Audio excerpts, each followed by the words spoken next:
for me, just because we know the history that between these two ball clubs, and the guys in the studio hit on it, as well as both teams are playing right now. I think this is a great time for the Houston Astros to come in here and hopefully play well, because this is a huge series, not only for the Houston Astros themselves, but I think for the season. And as you've looked at the dominance for the Rangers against the Astros in recent years, you can see they're 14-2 since August 3rd of 2015, averaging 6 runs a game, while the Astros are averaging 3.56. The numbers are really skewed heavily in favor of the Rangers. Yeah, and it begs a couple questions for me. Are the Houston Astros really that bad against the Texas Rangers? And how long can the Texas Rangers continue these numbers of putting them up against the Houston Astros? This is a hostile arena for the Houston Astros to come in. They need to change the momentum in this series. I'm not sure how that gets done. I think it might have to be done with the pitchers being aggressive to some of these hitters that have had big numbers against the Houston Astros. Get them uncomfortable. For me, they just need to find a way, knock them off the plate, get a little aggressive, but they need to make this their Minute Maid Park North, so to speak, and take back control of this rivalry.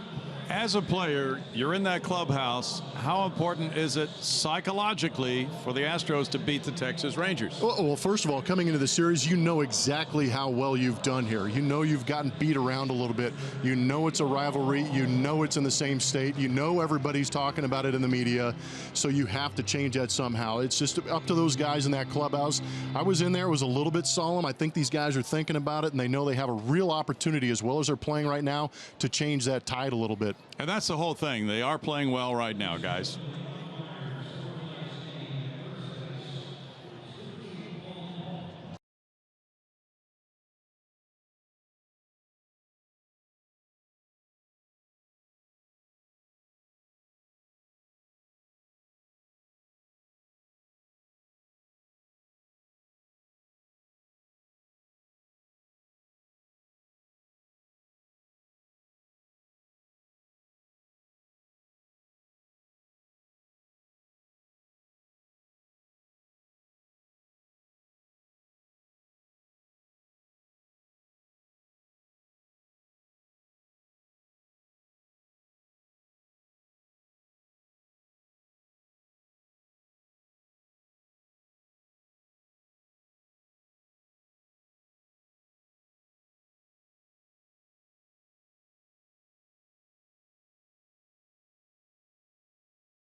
All on Root Sports. Astros getting ready for game 1 of this 4-game set against the Texas Rangers, and they've been playing some pretty good baseball heading into Arlington. We look back since May 24th. This team is 11-2 and feeling pretty good about the way they've been playing all around. Some complete games, but we start with the top 3 of this order and how they've done. It'll tell you a lot about why this team has been doing so well. How about George Springer in those 13 games? 390. The guy's been getting on base. He's been in that leadoff spot, of course, but the OPS over 1,100. Got his first career walk-off home run in that span. He's doing really well at the top of the order. And Altuve behind him now.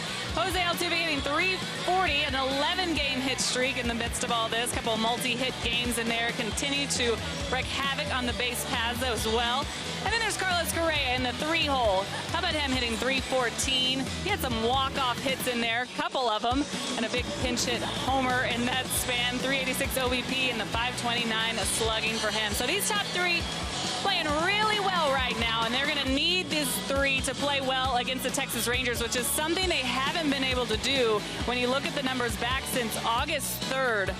At this graphic right here, Correa hitting 234 against Texas since that date. Altuve, how about 215 for him? Springer 208. Nobody with an on-base percentage even close to 300 there. And that's where it starts, guys. I'll go up to you in the booth. The first 3 guys is where this team feeds off of it. It's what they need to get things going. Very important part of what the Astros are doing, as you have indicated, those top 3 guys in the lineup, and they would love to step it up based on those numbers they have had recently against the Texas Rangers. And the Astros have been outscored by a pretty wide margin by Texas in the season series. They've only managed 14 runs in the 6 games, so they would love to reverse that in this hitter's ballpark tonight, and it's a warm one. We'll check the Astros starting lineup. It's brought to you by Southwest Airlines. It is George Springer in right field. Jose Altuve at second base. Carlos Correa, the shortstop. Colby Rasmus in left field. The DH is Evan Gattis with Luis Valbuena at third. Carlos Gomez in center. Marwin Gonzalez at first base. Jason Castro, the catcher. Mike Fiers will be the pitcher. And it's Colby Lewis with a 10-1 career record against Houston, a 2.39 ERA. Getting a first pitch swing and foul ball from George Springer. Springer is 7th in hits in the American League and also 7th in total bases. 288, 13 homers, 36 runs batted in for George. It's 86 degrees at game time.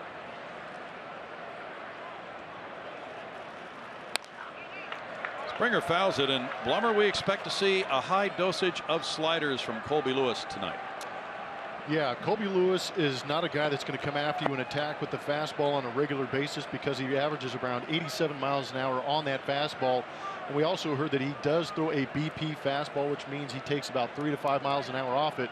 But we've also heard that 40% of the time he will throw that slider. So there will be plenty of off-speed pitches from Colby Lewis.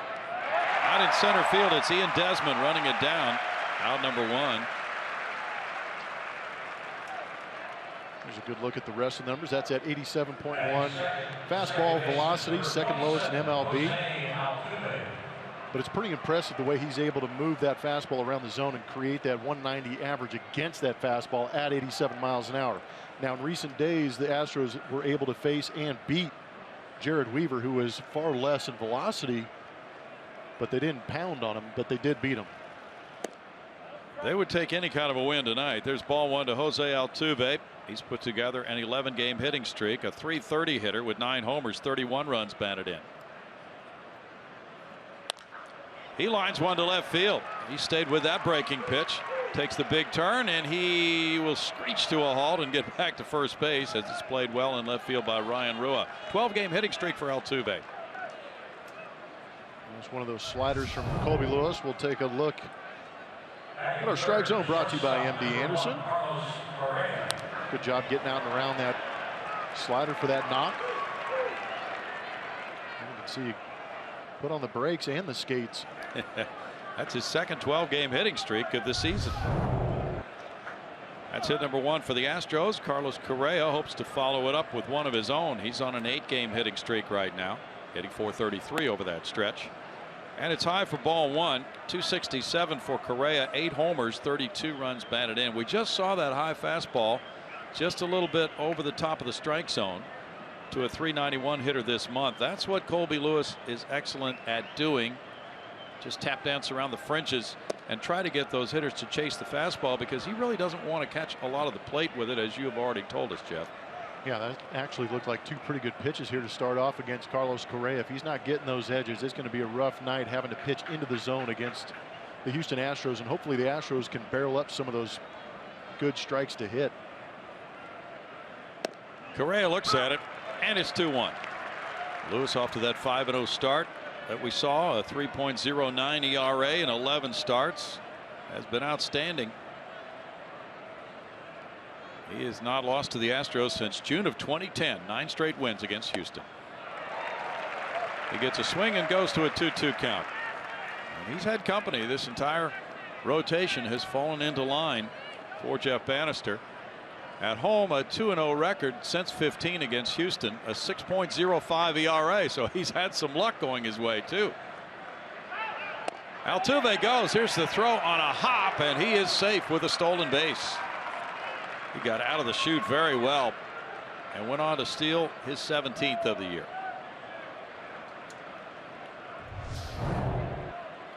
There's a good look at the jump from Jose Altuve.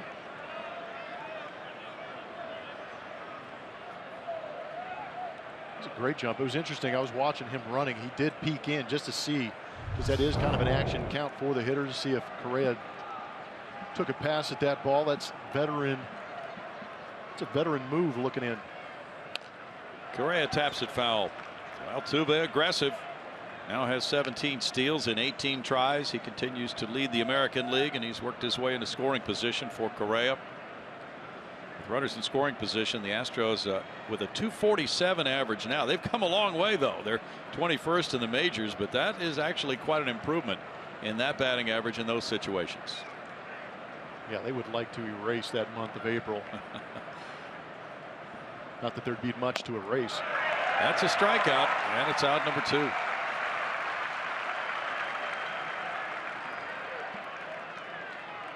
Colby Rasmus will follow. It's just a well-located fastball down and away corner. Here it is on Supermo, brought to you by Mattress Firm. And when a guy is painting a down and away quarter at 87 miles an hour, you really have to make a concerted effort to let that ball travel. It's hard. So used to timing up 92 to 95 miles an hour in this league. You see 87. It seems like it's never going to get there. Colby Rasmus at 224 has 8 homers. The shift is on as usual for Colby, and that puts Jurickson Profar in right field, as you see. Strike 1 for Lewis. Lewis beat Cleveland last time out. He's working on an extra day's rest. That was Tuesday. He worked 6 innings of 2-hit shutout ball. Rasmus has excelled in these situations. 10 for 20 with 2 outs and men in scoring position. 1-1. Well, you can see Colby too. He doesn't have the fastball to get into the kitchen of a left-handed hitter, so he's using that slider to try and tie up Colby, not let him get extended. Lewis, 36 years old, drafted by Texas, 99. Flared out to shallow left field, but it doesn't get there. It gets to Beltre for out number 3. No runs, a hit, and a man stranded. No score.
They had a steal, but they stranded him. Now the Rangers come up.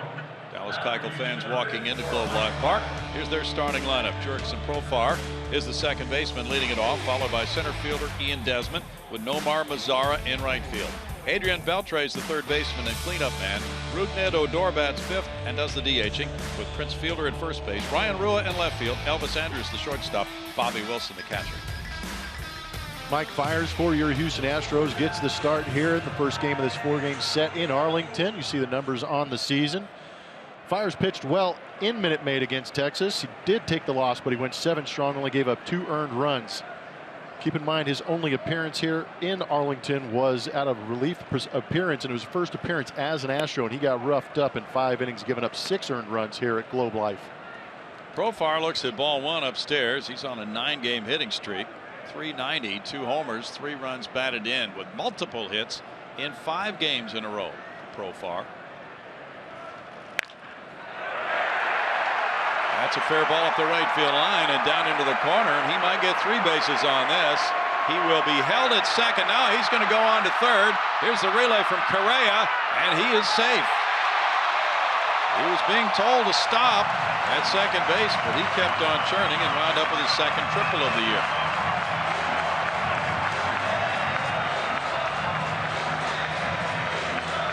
If we've been watching this series closely here in recent past, we're not really shocked by how this one gets off to a start with Jurickson Profar with a leadoff triple. Spyko and the third base coach talking with him. Just a high heater, turned on, snuck it down that line. I think George did a pretty good job letting this ball come out of the corner. It comes to him. It's just he overthrows the first relay. That's what allows Profar to get into third base where they almost got him. Infield stays back. Ian Desmond looks at ball 1. We'd like to see this ball get to Altuve, the first cutoff, because if he has that ball a little bit sooner, he gets rid of that baseball, and the ball will beat the runner most oftentimes.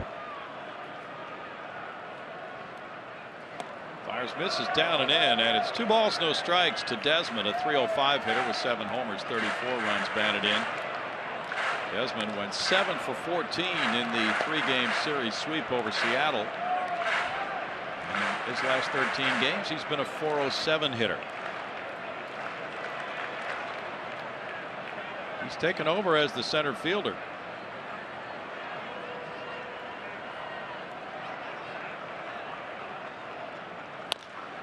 Bounces that one wide of third. Earlier this year, as you'll recall, Delino DeShields was the everyday guy in center field, but he was sent down to AAA, and Desmond made the move from left field to center. Weren't there questions early on what to do with Ian Desmond when he signed here? And then they said, we'll try him in left field. Now he's playing center field. That's worked out pretty well. Yeah, pretty impressive that they took a chance on him, but also pretty impressive that Ian Desmond has the athleticism to go out there and do it. Yes, it is. Bannister getting a solid effort every night in center from Desmond. And he's played well defensively. He swings at that one. It's 2-2, and the Astros play him to hit to right center. That's quite often where he has been getting his hits this season.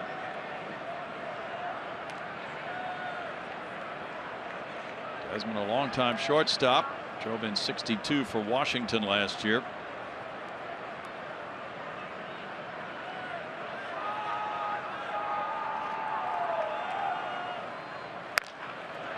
That's poked, and Marwin Gonzalez takes a look home, and now nobody covers first, so it's 1-0 Texas on a ground ball between first and second. And Fiers did not go to cover. He might have been anticipating a throw to the plate, but nonetheless, Profar scores easily on the grounder. Early on in the ball game, you want to make sure you get the outs that are given to you, even if the run's going to score. But in this situation, you get a good look at it. Fiers chose to get out of the way of the throw because he assumed that Marwin was going to go home with this. But fundamentally, you have to continue on to first base and cover in case the play is not at home. You make sure you get the out at first. 1-0 Rangers. That's an infield hit and an RBI for Desmond. His 35th. Nomar Mazara, the batter. Curve in the dirt. Ball 1. Mazara's on a 4-game hitting streak. This would be a great look at it. This is our vantage point. You see the ball go to the right side, and the shift on, Marwin way over off the bag, gets to it relatively easily, had intentions of going home, but once he couldn't get the ball out of his glove, there was no other option because Fiers was not covering first. Mazzara has been quite a surprise and one of the top young players. He is, many feel, the leader in the clubhouse, so to speak, with about 4 months to go for the American League Rookie of the Year award, with what he's done so far, which has been eye-opening, and he's just 21 years old.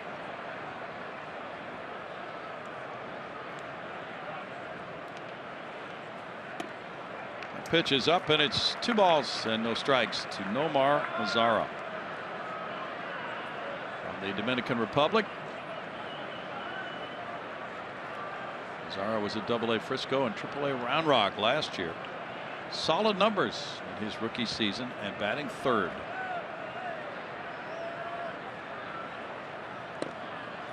In for a strike, that makes it 2-1. Fiers' career against the Rangers, he's 0-1 with an ERA of 6 in 2 games, 1 as a starter. As Jeff mentioned, he lost that 2-1 game in Houston May 21st. The Astros have 3 2-1 losses at the hands of the Rangers this year.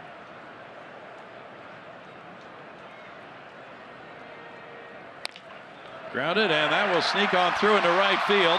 Desmond going first to third on a single by Mazzara.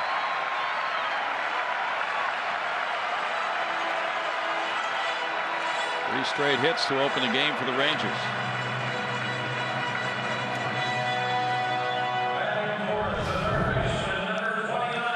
This is the beautiful part about being a left-handed hitter with the runner being held on at first base. You don't have to crush it. You just got to kind of redirect it into that 4.5 hole, because with the first baseman holding on the base runner, creates a little more space over there. Adrian Beltre has hit .393 with runners in scoring position this season. There's strike 1 to him. .274 overall for Beltre, 10 homers, 40 runs batted in, and he's hit well against the Astros again this year. He's a .306 lifetime hitter against Houston with 20 home runs.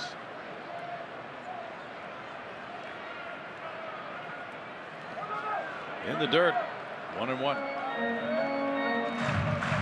Rangers have the best winning percentage in the American League, .607. They built a 3-game lead over Seattle by sweeping the Mariners. They're 7 games ahead of the Astros. The Astros have worked their way up to third place at 28-30. Something else that makes this series that much more important. They have some time to make up ground if they can scratch out some games here. 1-2.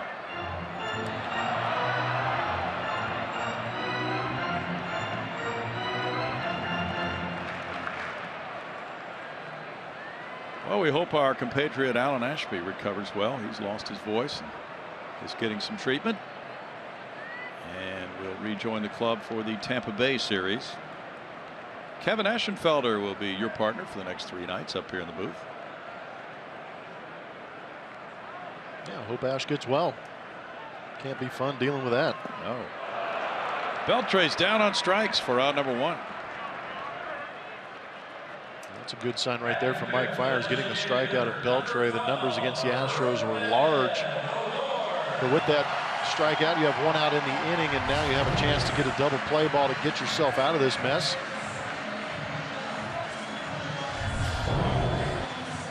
Rougned Odor DHing tonight. Served his 7-game suspension. Came back, had quite an ovation from the Texas crowd. .268, 7 homers, 25 runs batted in. One of the few places you can create violence and get cheered for.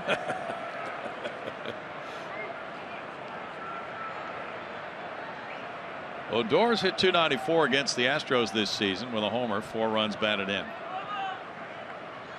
They play him to pull. There's ball 1. Prince fielder on deck. First inning runs. 31-5. Since August 3rd, 2015, the Rangers have indeed built those early leads. That's in 16 games. So if the Astros are able to get out of here with 1 run, that would be a small victory. Really would be. In for a strike, 1-1. Rangers hit a lot better at home, and of course this is one of the top hitting ballparks in the major leagues. Probably not as good a hitter's park so far from what we're hearing this year as it has been most of the time in the past, but nonetheless they really do some damage in this park.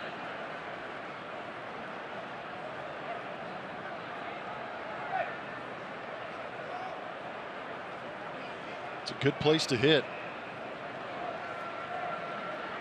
Ball carries exceptionally well here. There does not seem to be much of a breeze tonight, which is odd. Yeah. Yeah, you and I have been here often enough to understand that the wind can blow here quite a bit. It can. And the pitchers will tell you quickly it's always blowing out to right field, right? That is the truth. Yep. Yeah, this place, that right center field gap. You get a look at the flags blowing straight down. The right center field gap is where you want to aim if you're a hitter. Yes. It always seems to travel really well, and that bullpen kind of pushes back into the field, making it a little bit shorter depth. Fouled, and it's 1-2. You've read these articles about the ball carrying, and of course a lot of scientific studies have been done on everything in baseball, but the temperature of the ball game has a lot to do with how the ball carries. I would agree with that. I've heard a lot of different theories over the years. Some good ones that have to do with how quickly a new stadium's concrete dries out. that was the one that got me. That's beautiful. Foul ball back, keeps the count at 1-2. That's a reach, isn't it? Yeah, a little bit, yeah. Yeah, that might be a little further than we need to dig into the science of things. Well, the Rangers are 21-9 at home, and they have won 9 consecutive home series. They've won 10 straight games from the Astros in this ballpark.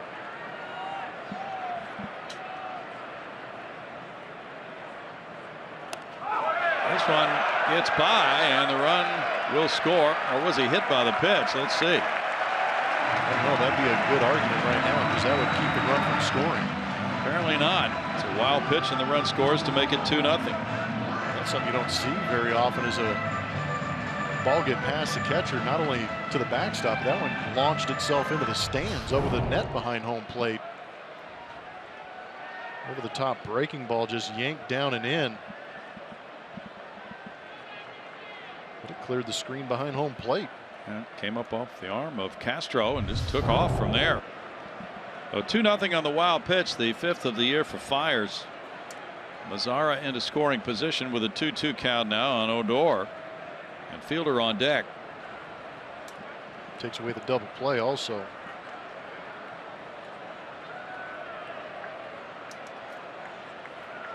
The Rangers have won 5 consecutive series,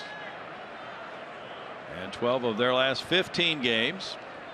Tough team to beat right now. Fouled, and it stays at 2-2. Let's see if we can pick up what happened on that wild pitch. It's a good look at the rotation over the top. Looked like it got past the glove and maybe off the shin guard. That's the way it looked. Maybe off the right knee of the shin guard. Yeah. And it just took off after that.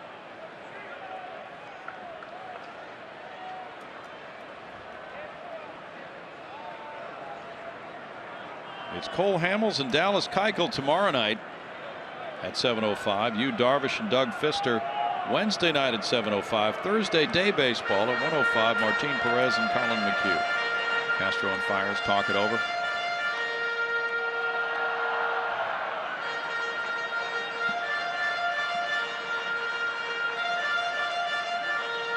These two teams have played 6 games so far.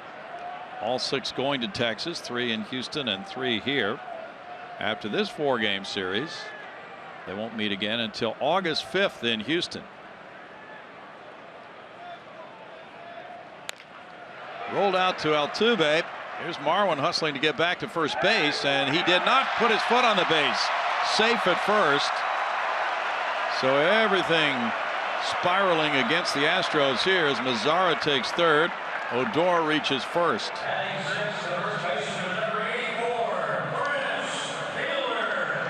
Brownie, some unacceptable mistakes. I'm hoping the replay shows that Marwin actually has a foot on this. A.J. Hinch is coming out as we look at the replay right here. And that's a good call. Altuve is charged with an error. Pretty good no-look catch by Marwin, but at the same time, you'd like to have that foot on the base. Yeah, he broke for the ball initially, and then he was scrambling to get back to first base. But these are situations where the shift is on. You see where they're playing. Marwin deep. First reaction is to go after the ball. But as a first baseman, as a third baseman, as a shortstop, with these shift situations, you have to be aware of the player next to you and where he is standing and understand his range if he can get to that ball. Because as a first baseman, your initial priority is to cover first base on a ground ball. If you know for a fact that you're going to be unable to get to that ball because there's a second baseman able to get it, you've got to get back to that bag as soon as possible. After the manager challenge, the call stands. Now A.J. Hinch is going to go out and talk with Mike Fiers. Prince Fielder will be the batter. That was an error on Altuve, his 4th of the season. The infielders come in with runners at first and third and 1 out for Fielder. This is not for Mike Fiers. This is a conversation with his infield right now. And if he could get all 25 guys on that mound right now, I'm sure he would have the conversation with all 25 guys on that mound. Somehow, some way, they need to figure this out and make plays behind their pitchers to get them back in the dugout. Yeah, this inning has really come unraveled. 2 runs home now. There was a wild pitch, an error, a failure to cover first base. 2-0, and now it's Fielder batting. Fielder has been in a slump. 187, 3 homers, 28 runs batted in, 0 for his last 12, but he's hit the Astros well in his career to the tune of 302 with 30 homers. Odor might take off. It's rolled slowly up the third base line and going foul.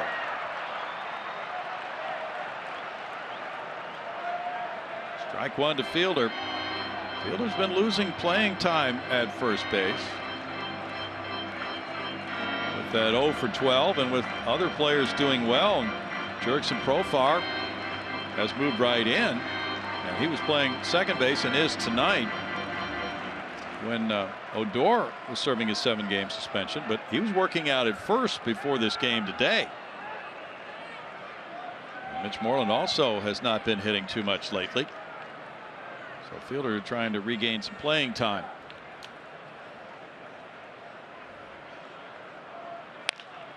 He cranks one foul. 0-2.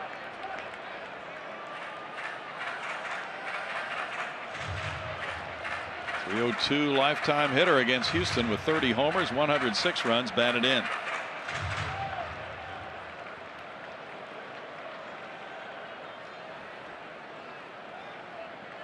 Fielder picked up career RBI number 1,000 this year in late April.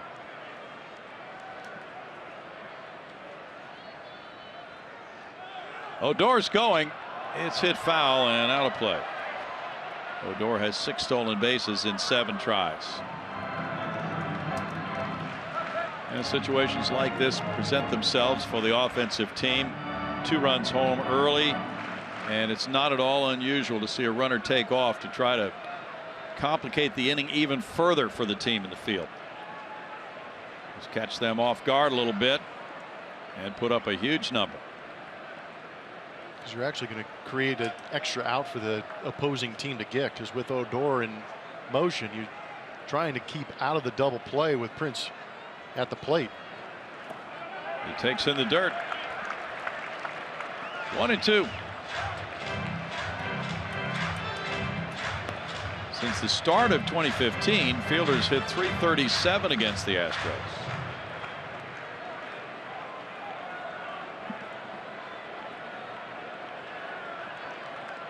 Last year, the Rangers finished 2 games ahead of Houston, and both going to the playoffs.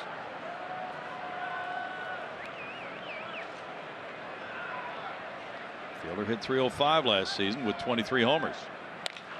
Up the middle, and that gets into center field. Run number 3 comes home. Odor going first to third. And the RBI single belongs to Fielder. His 29th run batted in.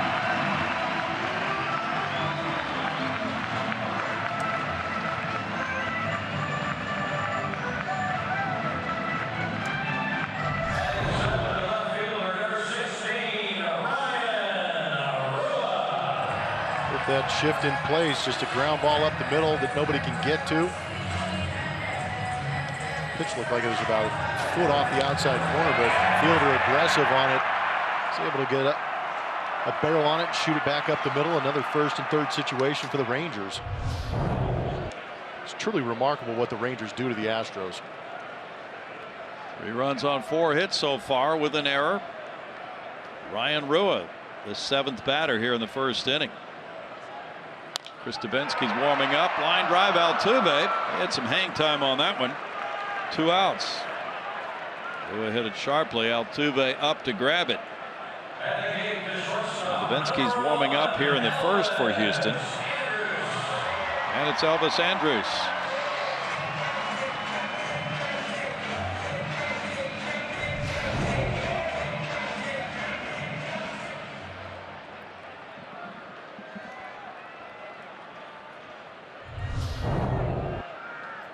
Andrus checks in at .293. He has 2 homers, 21 runs batted in.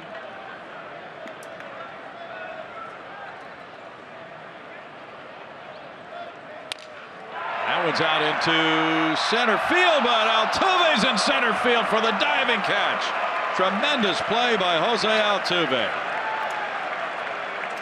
How about this one, Blummer? That's a huge play in this situation. Hit just hard enough to allow Altuve to get there and make a fantastic catch to finally end this first inning.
Guy on this ball club that should know all about the lumber, and it's Evan Gattis. Goes up there bare knuckled. Has been taking some great swings since May 17th. 8 bombs since then. Second most in Major League Baseball. Swinging a good bat. Doing some good work behind home plate also. Yes, he has been. There's ball 1 to Gattis. With 9 homers, 23 runs batted in this season. A .248 batting average for Evan. 3 homers in the last 3 games. It's 2 balls, no strikes with a 3-0 lead for Texas. We want to go back and correct something. We were apparently given the incorrect information about the error being charged to Altuve. It, in fact, was charged to Marwin Gonzalez. in that first inning, which makes more sense. So we apologize for that. 2 balls and a strike.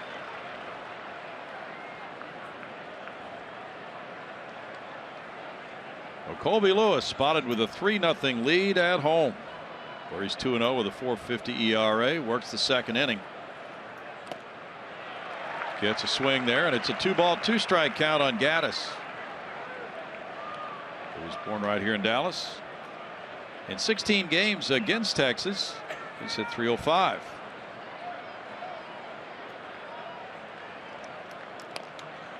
Evan taps the slider foul.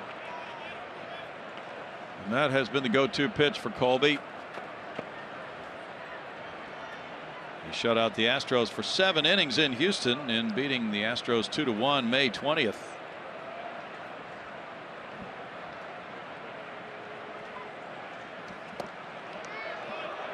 And now it's a full count. Gaddis is a .278 career hitter against the Rangers.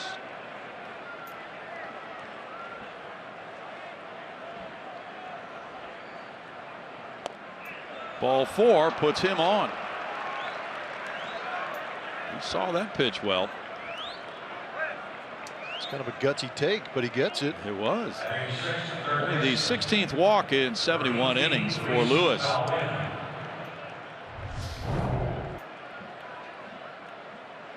It's a good look at it. Low. You got to trust Evan the way he's been swinging the bat. You bet. Because if it's in the zone the way he's been swinging, he's probably going to let it go and try and rip the cover off it. Luis Valbuena takes a look at ball 1. Valbuena, a .226 hitter, has 6 homers, 17 runs batted in. But .310 with 4 homers in his last 13 games.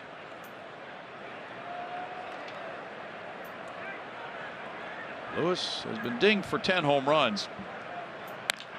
That's lashed into right field past a diving Profar. Gaddis will keep going to third. Here's Mazara's long throw. It's offline. And it's first and third, nobody out on the hustle of Gaddis.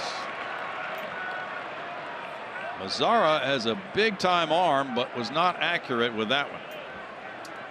Pretty gutsy move by Evan Gaddis, because that ball was hit well also and got to Mazara in a hurry. It's a good look at the swing, getting around that fastball. Valbuena does. And again, shoots that 4.5 hole as the runner being held on. But Gaddis testing that arm of Mazara. That was an aggressive move. Good to see the Astros offense. A couple base runners on early, trying to get back in this ball game as quick as they possibly can. Carlos Gomez had 191. Hit his first home run of the season yesterday. He also had a double in that game. He had gone 137 at bats regular season between homers. There's strike 1 to Gomi. Usually you'd like to be past second base or on the bag before the ball gets to that fielder. But Gaddis put his head down. He was on a mission and made it. Gomez swings through that one with a big cut. 0-2.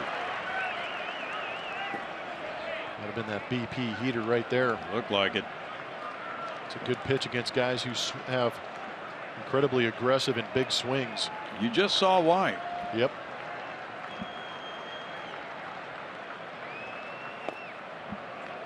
One and two. A.J. Hinch was talking with the media about Colby Lewis before the game today and what he has said, and taking a look at some of Colby's stuff. Loves the slider, likes to start it on the outside corner to right-handed batters. Not a bad idea to move up closer to the plate. Strikeout. Number 2 of the game.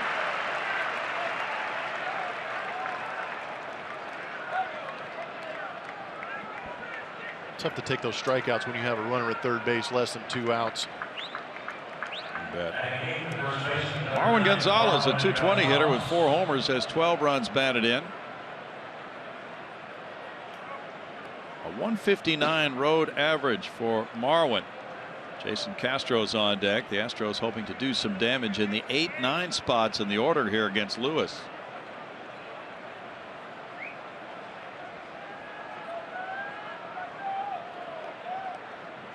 Marwin went 1 for 5 in the Oakland series. In for a strike to him. He's played now in 17 of the last 18 games. 10 of those in the starting lineup.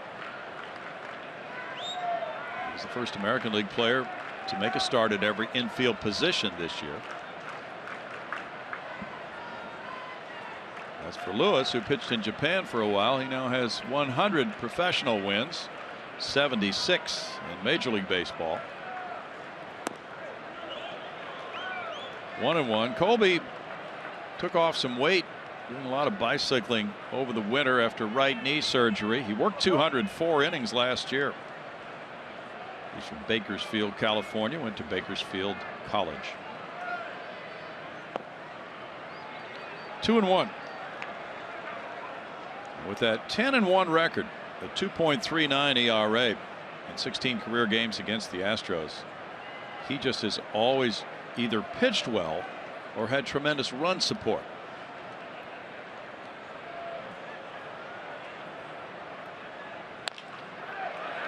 There's Profar feeding the middleman, and Andrus makes it a 4-6-3 double play. No runs, a hit, a man left. We go to the bottom of the second inning, 3-0 Texas.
On Root Sports is brought to you by Lexus. The new 2016 Lexus ES and ES Hybrid, it's next level luxury. And by Southwest Airlines. Transparency, low fares, nothing too high. 3-0 Texas. Terrible start for the Astros. Their fans walking concourse before the game. Hope to see better things happening here. Mike Fiers throwing ball one to Bobby Wilson. Wilson has filled in well behind the dish. 284. 2 homers, 15 runs batted in for Wilson. He's made 18 starts. Soft pop. Marwin Gonzalez into foul territory, 1 out. Chris Davinsky was warming up in the first inning. Now Mike Fiers coming out for a fresh start in the second, facing Profar, who opened this game offensively for Texas with a triple to right field. Profar had missed the last 2 seasons with injuries, and now really stepping up with that .405 average.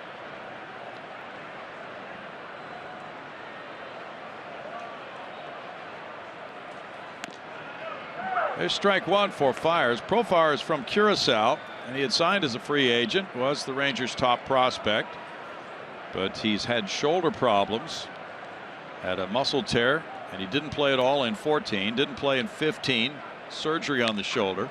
Ground ball, Correa from behind second takes care of out number 2. Now Profar is making his presence felt. He's been in the big leagues before in both 2012 and 2013.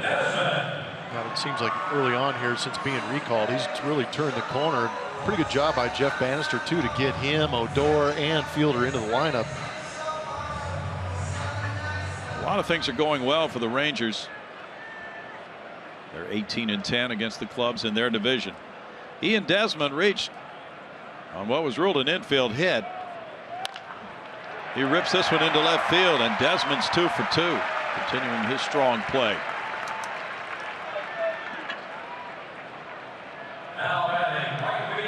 Omar Mazzara next. His nickname is the Big Chill. I might call him the Eraser because he's erased all thoughts of Josh Hamilton even being in this organization. Good way to put it.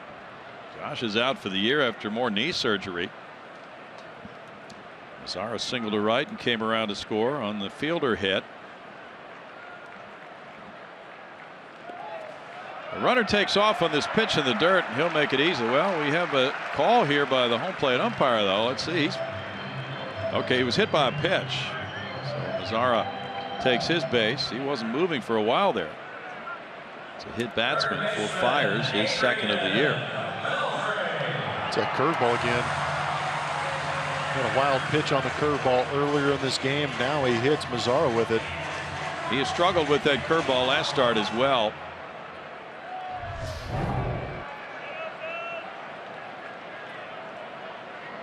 Almost couldn't just get out of the way of it. Adrian Beltre struck out earlier. Grounds this one to third. Valbuena steps on the bag for the force on Desmond. And it's no runs, a hit, 2-man left, 3-0 Rangers.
Rangers lead. Join the Astros at Minute Maid Park on Friday, June 17th as they take on the Cincinnati Reds. 10,000 fans will receive an Astros gym bag presented by Houston Methodist.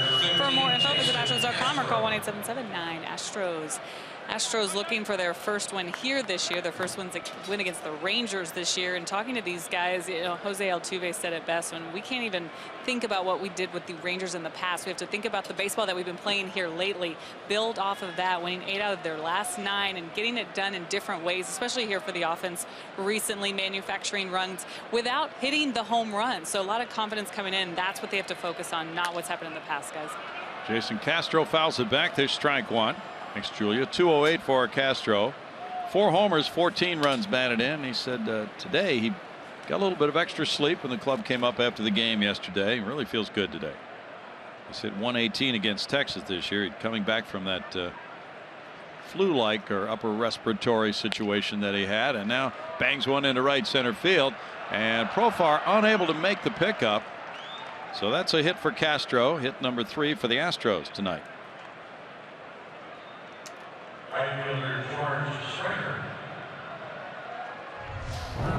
Good placement by Castro. Profar playing rover out there in right field. Would have been a tough play to come back and throw against your body at that distance and get Castro. Second inning in a row, the Astros have had the leadoff man on. Yes.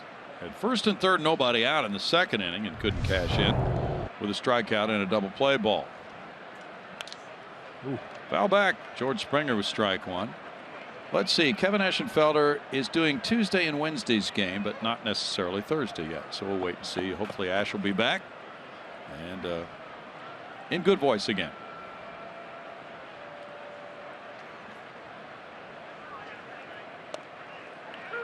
In for a strike on Springer, and George falls behind 0-2 in the count.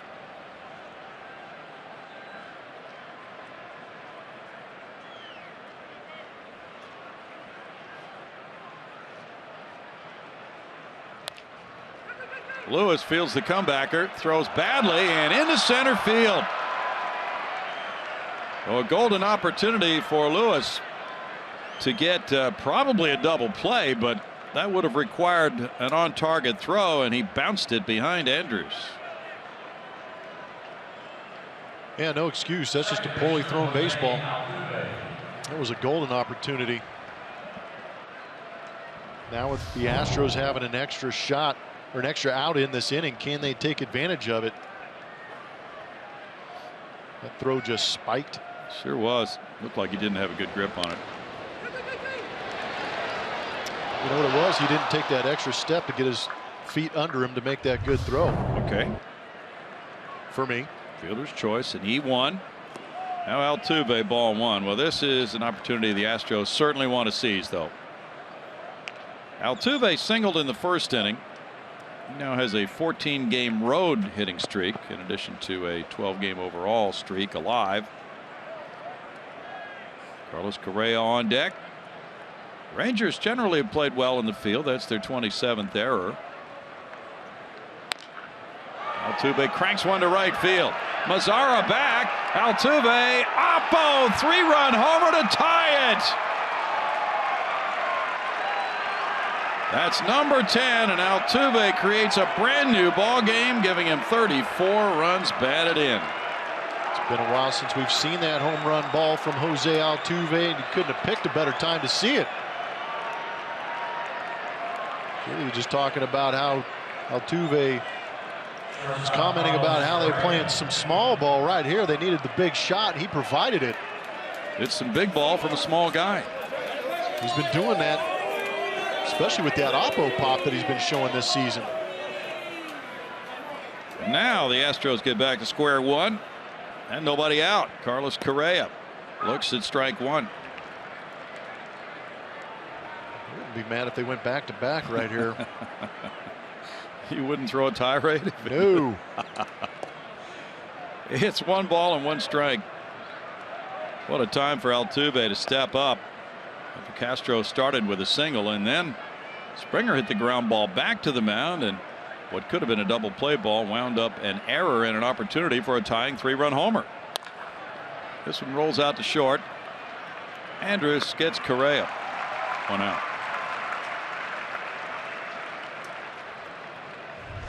Good look at the home run swing.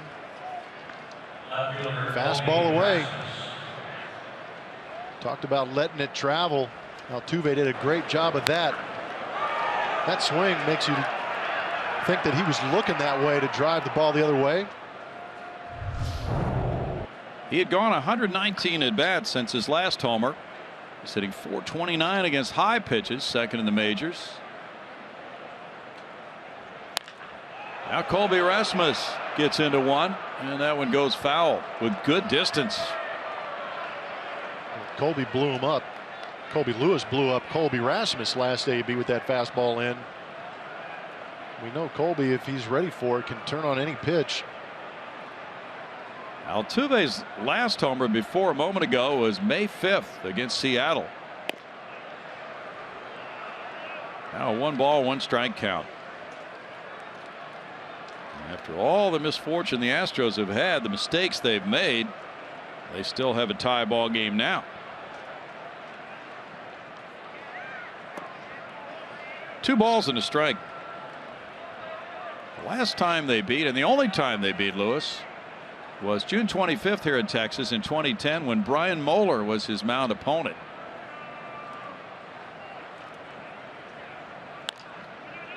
Rasmus puts it in the air, foul, and out of play. 2-2.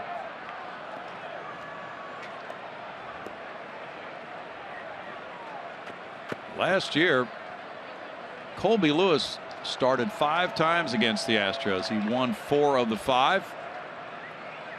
And he won a 12-9 game here in August, surviving 10 hits and 7 earned runs in 6 innings.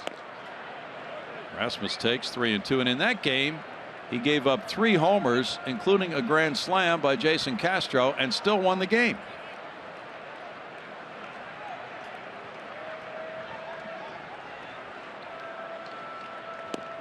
Rasmus is down on strikes. Number 3. And it's Evan Gattis.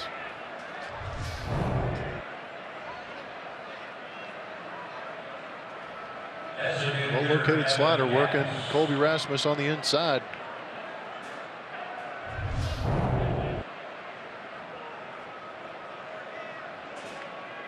Gattis drew a walk on a 3-2 count. Lets the slider go by for ball 1. He was saying tonight before the game that catching has given him a little bit better insight into the game the other catchers call.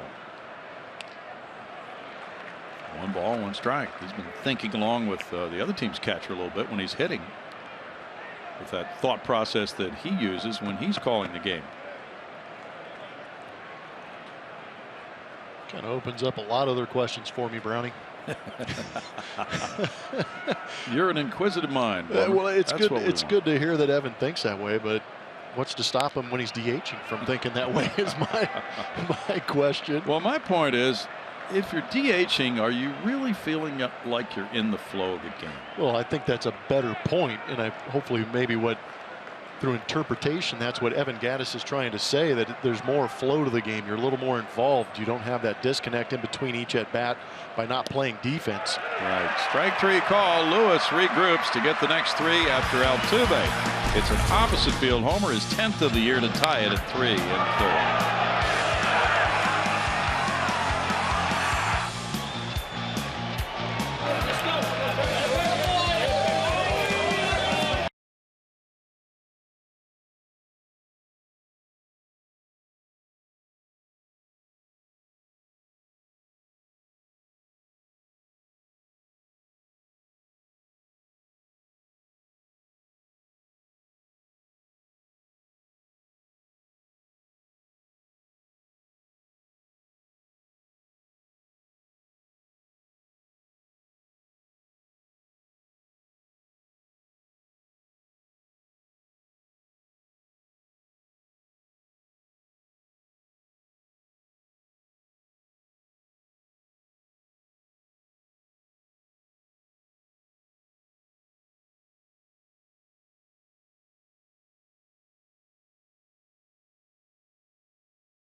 Astros 3, Rangers 3. We go to the last of the 3rd. And the Astros tying it on the Jose Altuve homer. He is 2 for 2 in this game. The Rangers got 3 in the 1st inning.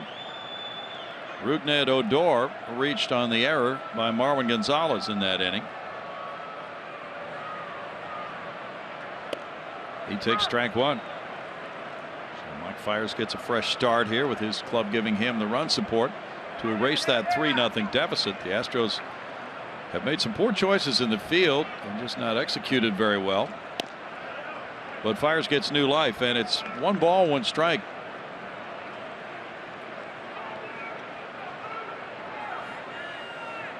Fires has had quality work in 2 of his last 3 starts. He had a no decision against Arizona last time, giving up 1 run in 6 innings.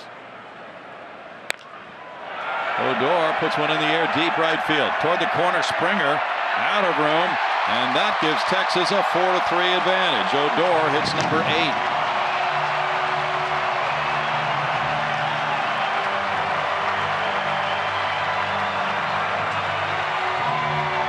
For those that argue that the ball doesn't carry here in Arlington, I'll give you Exhibit A. I didn't think that ball was hit all that well off the bat of Odor. But he had good trajectory on it and enough exit velocity to get that thing out of here. Looked like it was off the end of the bat. Got a little bit quick on that cutter, I think it was, from Fires. Just lofted it barely over that 349 sign. Now it's Fielder with a ground ball. Altuve in right field. Throws to Marwin Gonzalez. 1 out. Left fielder Ryan Rua. Just out of the reach of that fan, barely over the 349 sign. Rangers getting their 61st long ball of the year. They've been out homered at home 47-32. But Odor puts his club in front again by 1. Now it's Ryan Rua. He lined to Altuve in the first. And in tight, ball 1. Your point, though, is illustrated by the home road splits for the Rangers. They're averaging 5.5 runs at home and about 4 on the road. A little extra life on those fly balls helps. It does. 1-1. They're third in the league in runs scored, 274 now. And for a strike, 1-2.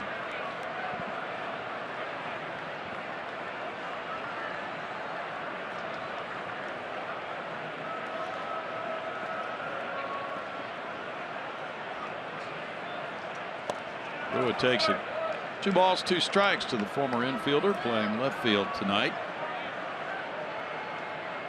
He's also played first base.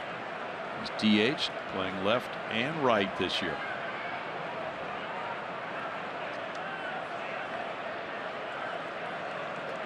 We talked about Josh Hamilton. Well, his absence has left that opening in the outfield, and Rua has been one of those who's filled that.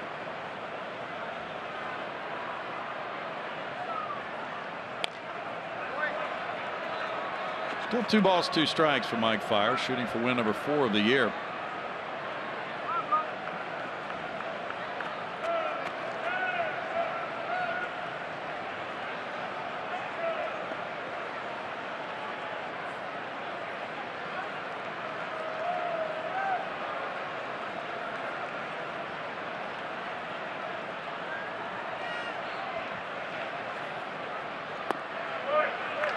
Now full count. The Rangers winning their 9 home series in a row have tied a club record. They set that back in 1993. And that was the last year of the old ballpark.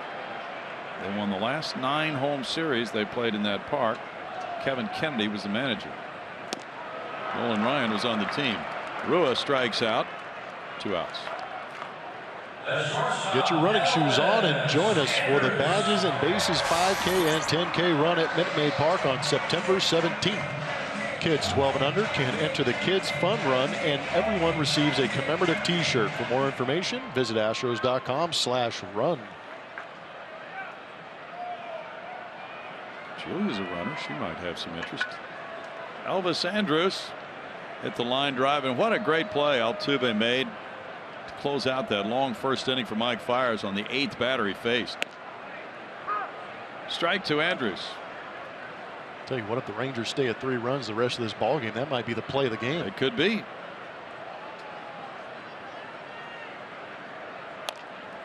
taps it third base side and foul. 0-2 to Andrus, who hits better when he's down toward the bottom of the order.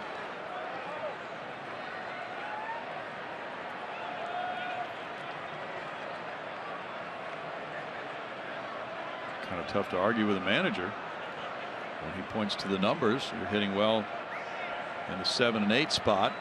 It's difficult to get a promotion that way. You say, as a hitter, do you argue to get out of that position? Maybe not. Please bat me 8th.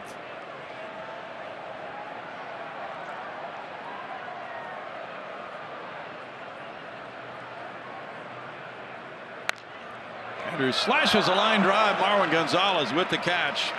Odor's home run here in the 3rd inning makes it 4-3 Texas after 3.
Been playing good baseball for a while now. I think it's not a surprise. We have a good team, and I think it's important for us to continue to fire on all cylinders. You know, we're not perfect. We make our fair share of mistakes, and we have different ways and different strengths throughout the team. So it's not a surprise to me. I think it's more of we're playing our brand of baseball and we're getting rewarded for it with some wins. So I think it's important for us to continue to do that. We've got a long schedule ahead. We're not anywhere near where we're going to be, but we have a good team. We can play good baseball, and there's nothing we can't do on the field positively. Guys, that was a Skipper with the Geico quote of the day. Another thing I found interesting that he said in post-game was that, these days when the team gets behind, there's no sense of panic like there was maybe earlier in the season. We saw some of that from this team when they were struggling. Not seeing that anymore. They know they can come back. We've already seen it today with these guys just playing much more confident baseball, guys. Could be a big game for them to win. Valbuena, the batter, he singled to right field. Lewis looking down at his footing after throwing ball 2 to go to a 2-2 count. Altuve's 3-run homer tied it. Odor's home run gave Texas a 1-run lead again. That's out into right field for a hit. Valbuena's 2 for 2. Center fielder Carlos Gomez. There wasn't a player shifted out there where he hit it in right field. It was well located. Gomez struck out in the 2nd inning. 3rd straight inning with the leadoff man on. Well, Castro triggered something when he singled in the 3rd inning leading off. Gomez, though, after the Astros had a leadoff walk in the 2nd from Gaddis, then the single by Valbuena. They had 1st and 3rd, nobody out. Gomez struck out. Now he pushes a bunt foul, and Gonzalez bounced into a double play.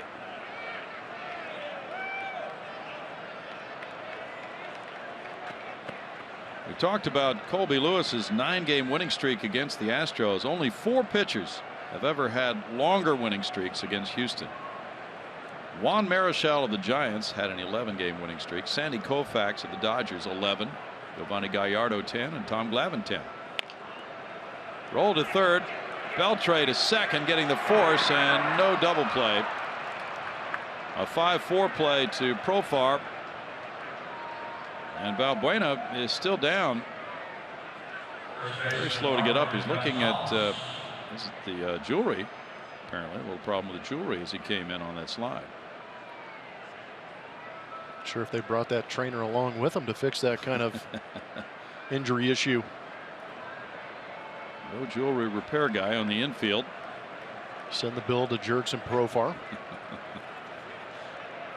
Marwin Gonzalez went into a 4-6-3 double play on the ground in the second inning. Jason Castro on deck. Gomez, who's at first, has 6 stolen bases in 8 tries. Bobby Wilson, the catcher, has thrown out 4 of 10. Rangers have been very good at defending against the steal. Slide step there, and it's strike 1. It would be tough to run on him with that slide step. Yeah, Colby, the veteran that he is, mixing up looks, mixing in the slide step.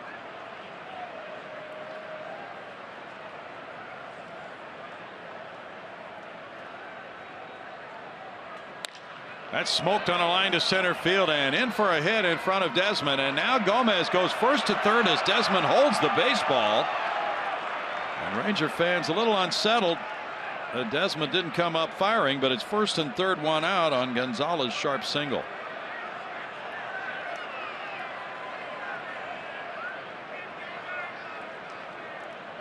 Well, we see Carlos Gomez take those pretty healthy turns at the bases right here. He took the turn. When he saw Ian Desmond not in a very good throwing position, he took advantage of it. Now down by 1. It's first and third, 1 out. Ball smoked from Marwin up the middle. You can see him taking that turn and pretty much just ran right in the face of Ian Desmond. Sure did. That's 6 hits for both clubs, each club with 1 error. Gomez taking some liberties at third. Beltre trying to check his lead on Castro, who cranks one out toward right center field. In for a hit. Run number 4 will score. The throw comes in toward the infield. That's an RBI single for Castro, and it's tied at 4. Well, Gomez, who hustled going first to third, comes home easily. Castro's 2 for 2. That's his 15th run batted in. And we have a wild one going, Blummer. Yeah, we do. It's good to see the Astros answering back every time that the Texas Rangers make something happen on the offensive end. But how about the bottom part of this order? Creating runs, turning this lineup over with base runners on. Castro, that might have been that BP fastball too that we keep hearing about that Kobe Lewis has. Good job picking up that knock. Base hit with a runner in scoring position. 7 hits for the Astros now, and George Springer is 0 for 2. Well, Castro said today he felt much better than he has been, even though he's been back available and has caught a previous game. Still kind of getting over the illness, and that nice rest he got last night enabled him to come to the park today feeling very much better.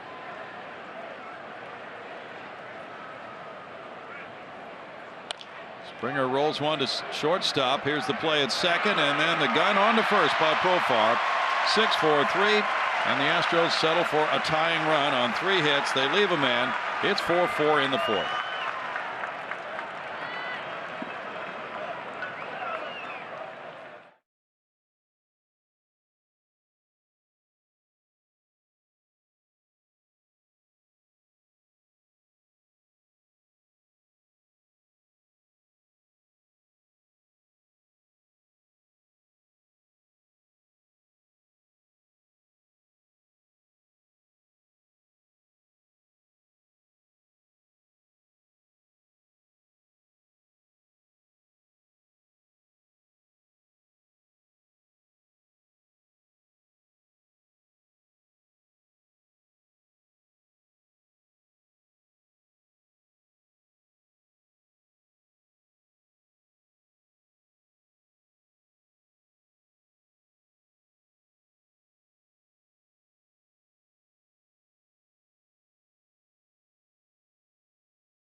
leaders. Most consecutive wins when scoring 4+ runs. See how important it is to the Astros to get those 4 runs on the board or more. 12 consecutive when they do. Key here in Arlington, though, is keeping those Texas Rangers off the board the rest of the way. That is the key. Now Mike Fiers out in a 4-4 game to face Wilson, Profar, and Desmond in the Ranger 4th inning. Bobby Wilson, who's hit 2 grand slams this year, and that came in the same week, comes up for the second time. He fouled out to the first baseman, Marwin Gonzalez. The shift is on. Marwin, the only player on the infield between first and second. And it's strike 1 for Fiers.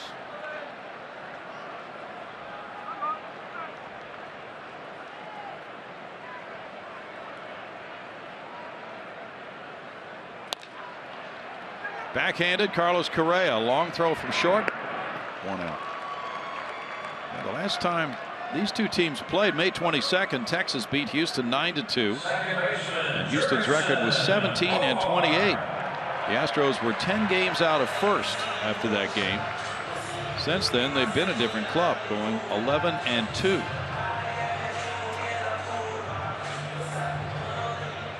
Hoping to prove to the Rangers they're a different club and tougher to beat. Jurickson and Profar with a triple scored in the first and grounded out in the second inning.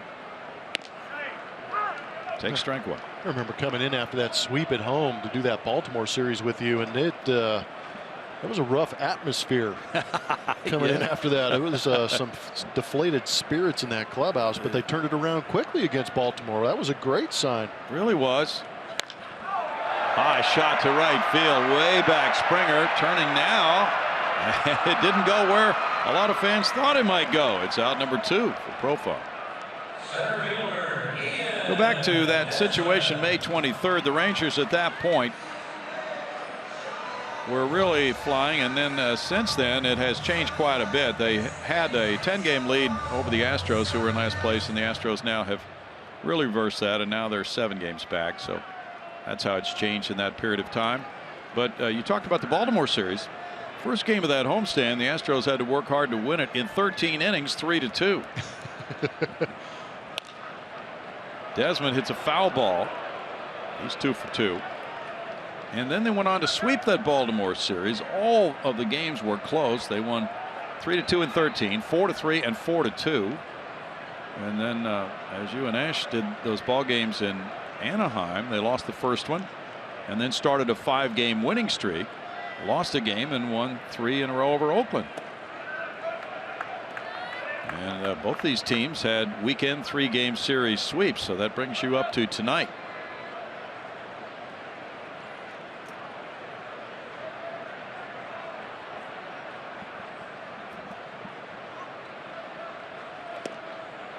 In the dirt for ball 2.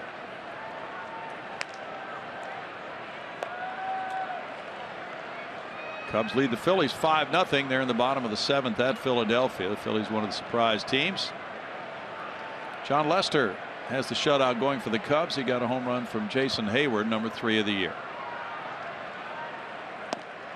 Big cut there by Desmond. He goes down on a knee, and the count runs to 2-2. The Astros have 4 games here, 3 in Tampa Bay, 2 in St. Louis, with an off day between the Tampa Bay and St. Louis series. Then back home for Cincinnati and the Angels, starting June 17th with the Reds. Roll foul.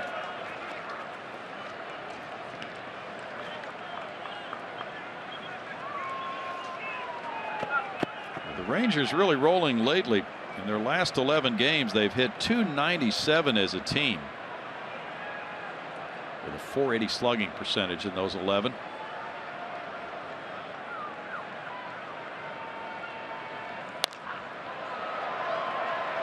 Gomez in right center. And in the 4th inning, Fiers gets the side in order for the first time tonight to keep it tied at 4.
3-run homer back in the third to tie the game up then. Altuve, who told me before the game that he really liked the fact that this offense was manufacturing runs in different ways, playing a little small ball, didn't need the home run, and then comes up with his 10th homer of the season. He also said, when I asked about approach against Colby Lewis, he said, you know, honestly, I'm not even the guy to ask. I can't even hit this guy. I just pray for some hits. Look at him today. A couple already. That's Jose Altuve for you guys. Single and a 3-run homer. Not just any hits, right? Well, you can ask him after this game then. He can't deny any success. Pitch is up for Colby Lewis, and it's 1-1. Altuve's 3-run homer. Tied at 3-3. Then the Odor homer in the third made it 4-3. Castro single, 4-4. Now a line drive hit. Altuve 3 for 3 in this game.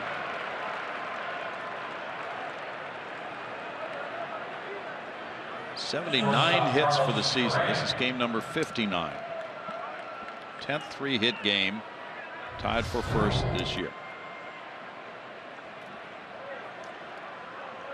Can flat out hit. Him praying for hits is a little greedy, but I like the idea. But it just really seems, what I love about Altuve is it really seems when times are looking rough or desperate for the Houston Astros, he always seems to be the guy at home plate, and he always seems to be the guy standing up and getting a clutch hit. Now drawing some attention after stealing a base in the first inning. Carlos Correa is 0 for 2. Diving play here by Andrews, and a throw gets the out in a spectacular fashion to a stretching Profar on Altuve. What a play by Andrews. Pretty good effort by Altuve trying to beat that throw, but that was a heck of a play by Elvis Andrews.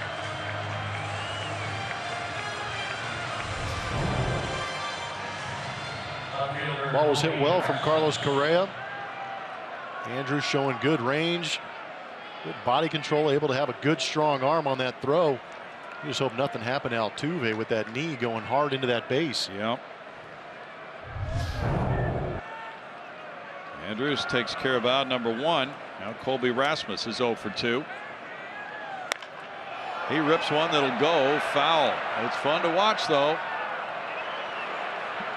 Especially if you're Colby Lewis. Just a long strike.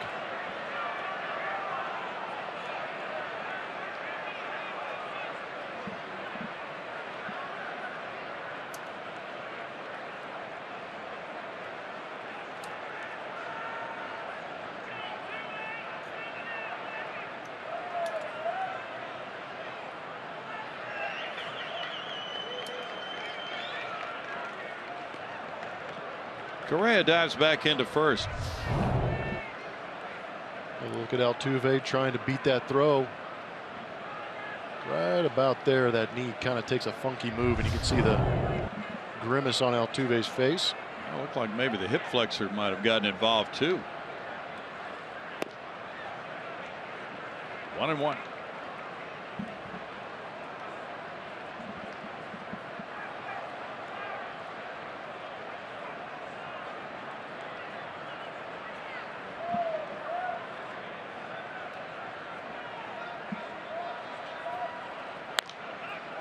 That one will go foul as well. Rasmus glad it will be foul. He's at 1-2.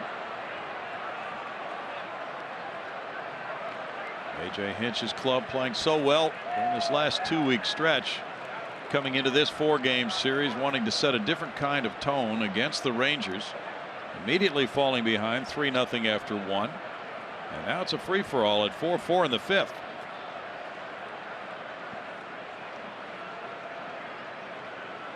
Bobby Wilson out to talk. Lewis is trying for a 6-game winning streak to open this season, which would equal his single season high.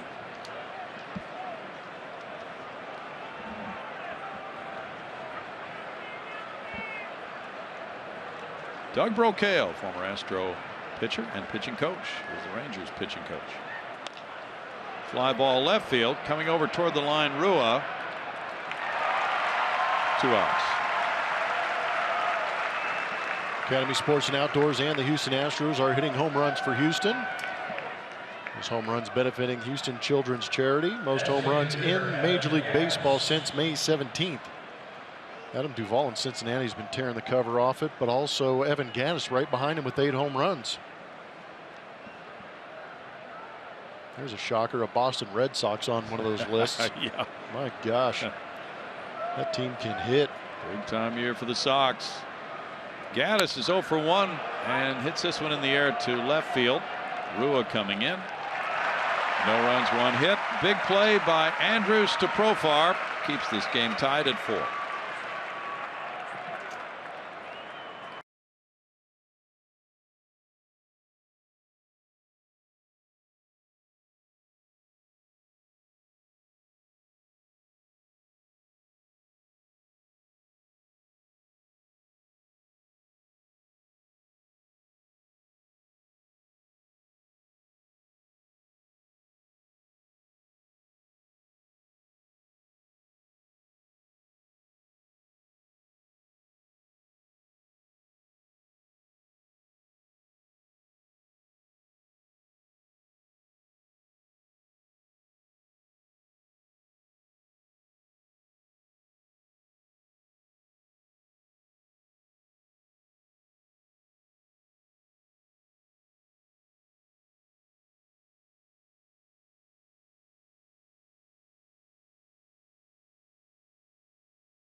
A 4-4 game. Astros and Rangers in the first of a 4-game set. Go to the bottom of the 5th inning. Mazara, Beltre, and Odor coming up against Mike Fiers, who's in the top 10 in the American League in strikeout to walk ratio, averaging 4 strikeouts for every walk. Tonight he hasn't walked anybody. He struck out 2. Mazara has a single and he's been hit by a pitch. Off-speed pitch comes in for strike 1.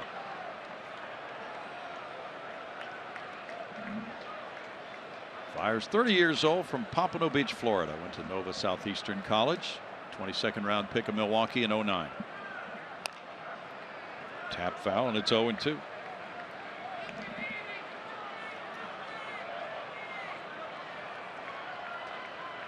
Now to cool off these Ranger bats. That's the question for the Astros pitching staff in this 4-game series.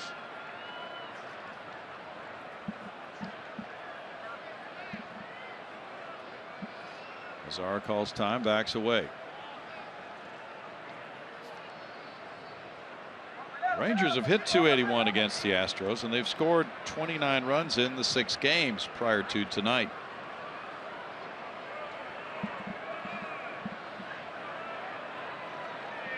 Astros pitching staff has gotten better and better and has worked its way up to 9th in ERA in the American League, but this is a real test, a 4-game series against this club in this park. Curveball makes it 1-2. Fiers has really been trying to make that pitch against left-handed hitters with that down and in breaking ball, just unable to locate it in a spot where he can get the swing and miss.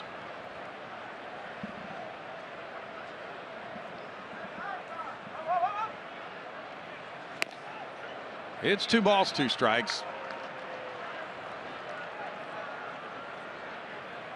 Fiers certainly pitched well enough to win last time out. Got a no decision. His last win came against Cleveland May 9th. That was his 3rd straight win at that time. Close one, goes for ball 3. That looked like a strike to me, Brownie. Yeah, it looked good. Good pitch, good depth. Should get the call. Quinn Wolcott is the home plate umpire tonight. Foul back. Lance McCullers went 7 innings yesterday, gave up 2 runs and getting the 5-2 win over Oakland. Astros have had 4 quality starts in their last 5 games. They've won 4 in a row away from Minute Maid Park. They're now 11-16 on the road this year. Foul back. Fiers going with the off-speed stuff, and Mazara's been able to foul it but not do anything more than that.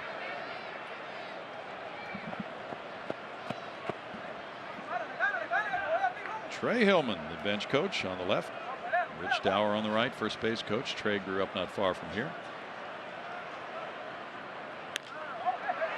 In the air, Correa out into shallow left center field and will not be able to come up with a fantastic play. Looked like he might try one of those patented over-the-shoulder catches, but it's a single for Mazara, and we go to Julia. Thanks a lot, Brennan. It's time to take a look at our Chevy stroke hole. Make sure to head over to the Root Sports Twitter page and vote. How often should we show this Springer's catch in Arlington? This was April 12th. Well, here's your options. They're going through them so quickly, but we want to know how often you want to see this. So go to the Twitter page, Root Sports SW, to tell us how often you would love to see the game-saving catch by George Springer right here in Arlington. It robbed Leonys Martin of a grand slam, walk-off grand slam, one of the best catches of his career. Yeah. Adrian Beltre is 0 for 2.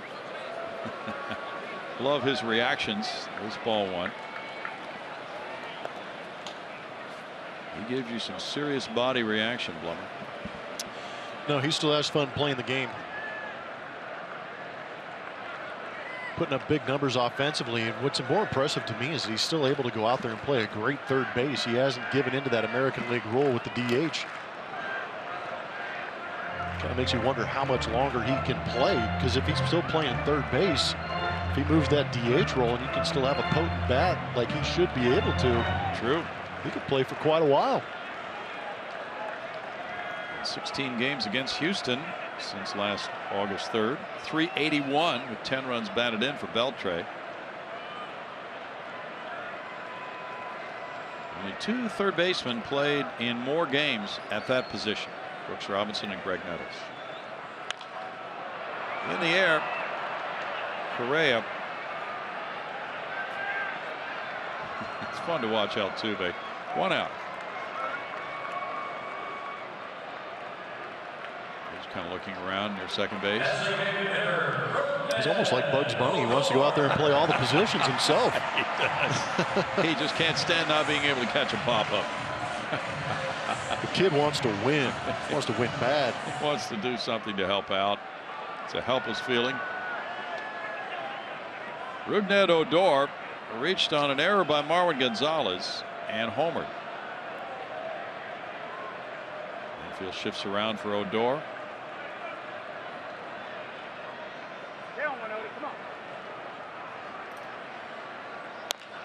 Odor puts it in the air, and Correa pursues it. Now he's going to look out to Gomez in center. Gomez has it. 2 outs. Let's take a look at our Ford spray chart. Or we're going to go this moment in history. Yeah. Back on the state in 2007. Trevor Hoffman breaks that number of saves at 500. The beautiful part about this is I was actually lucky enough to be playing shortstop during this ball game. Nice. And got to celebrate with Trevor Hoffman, who is truly one of the greater teammates and greater people in all of baseball. There you are, Blummer. Yep, snuck in there. Number 27. Those are good highlights. That's the best part about playing, is you play long enough, you're able to get in there on some historic moments like that. What kind of a guy was he to play with? Phenomenal. One of the best. Incredibly positive, likable, approachable, true competitor. Yeah, because he never had the big fastball. Fielder is 1 for 2 with an RBI. His changeup was his big pitch. Yeah, you know what? I remember facing him in '99. We went through Jack Murphy, and I was a rookie. And the way that stadium was set up, you were in the dugout. The stands were literally right on top of you. and they start playing that Hell's Bells, that gets your juices flowing a little bit. Yeah. And not in a good way. No. But I remember facing him. When I was in that sequence you just saw right there where he got his 500 say maybe throwing 87, 88 tops. But I remember facing him. He had 92-mile-an-hour fastball that he'd paint on that outside corner, and then he'd throw that wiffle ball changeup at you. He had no chance. Yeah. What was amazing was that as he lost miles per hour in his fastball, though, he was still effective. Yep.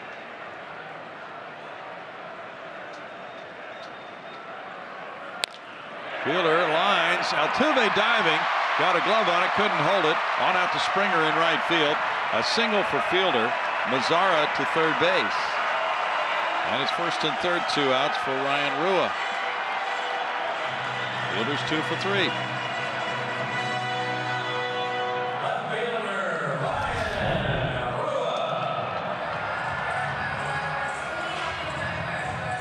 Pretty good effort by Altuve out there in that shift rover position. He's been all over this field tonight.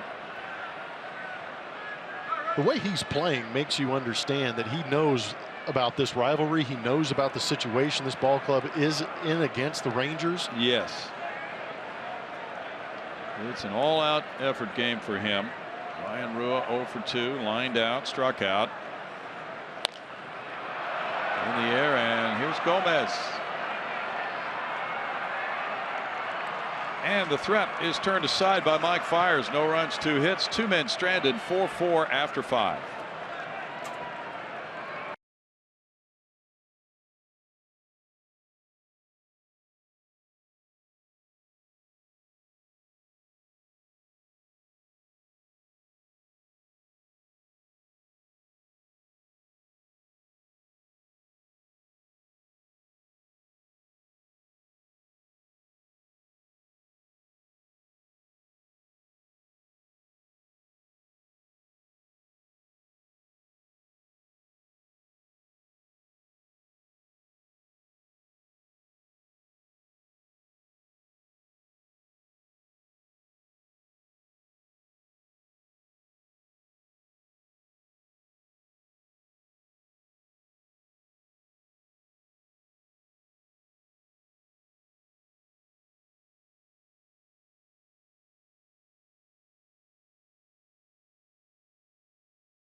Presented by Southwest Airlines. Transparency, low fares, nothing to hide.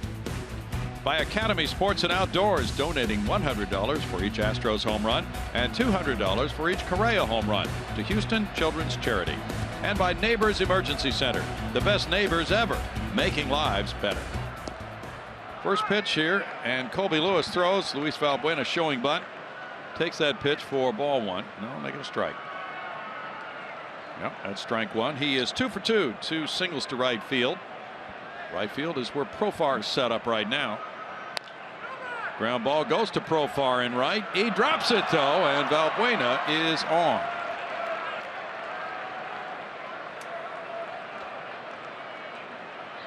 It's an error on Profar, his first.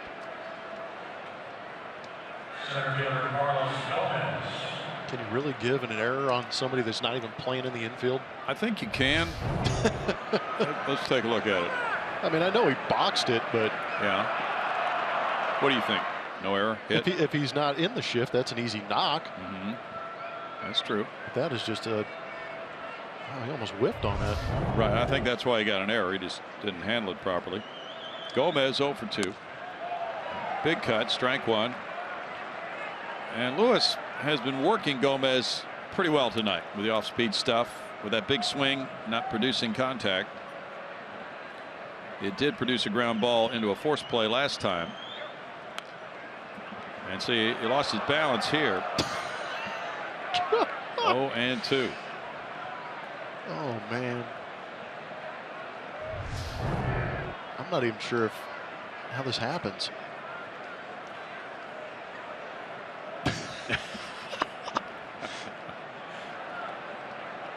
Good recovery, though. I'll give him that. That was interesting.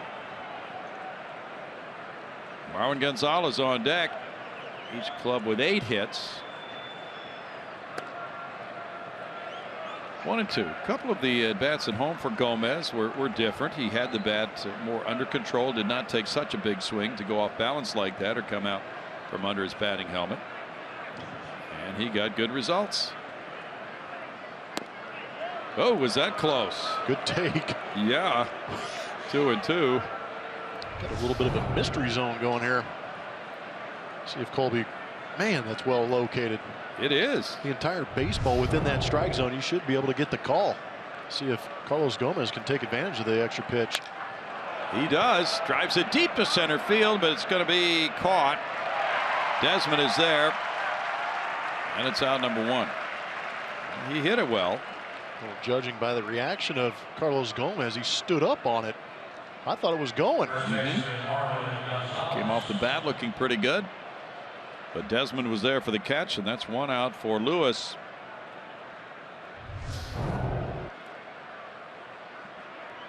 He got the extra pitch and one hanging out there for him. Yeah, I'd like to get the ball a little bit better if you're going to. I guess I don't know. I'm going to stop right there. You're asking me? Yeah, I was going to try and help out a little bit, but all right, I quit. Ball 1, Marwin Gonzalez. There's no quitting in baseball, Blummer. Gonzalez 1 for 2. Hit the ball very well on a line for a single to center field in the 4th.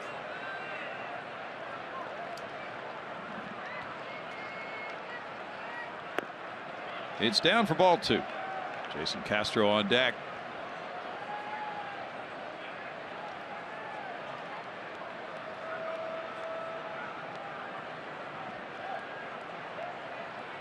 Rangers have had bullpen struggles this year.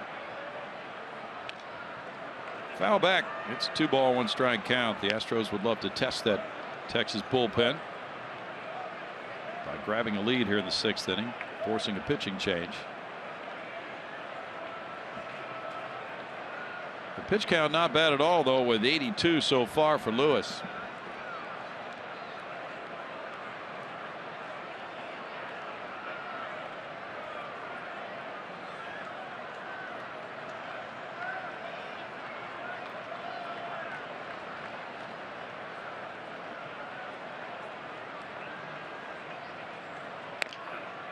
Grounded to first. Fielder throwing high and safe at second base. How about that?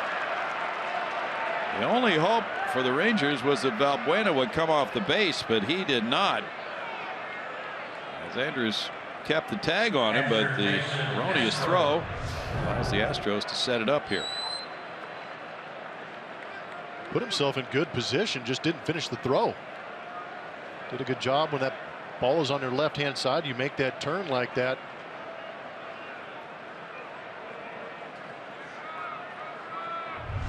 Fielder's choice, allowing Gonzalez to reach. E3, allowing Valbuena to be safe. Rangers have committed 2 errors on Valbuena in this inning, so he's leading a charmed life. And now, with 1 out, runners at first and second, it's Jason Castro batting.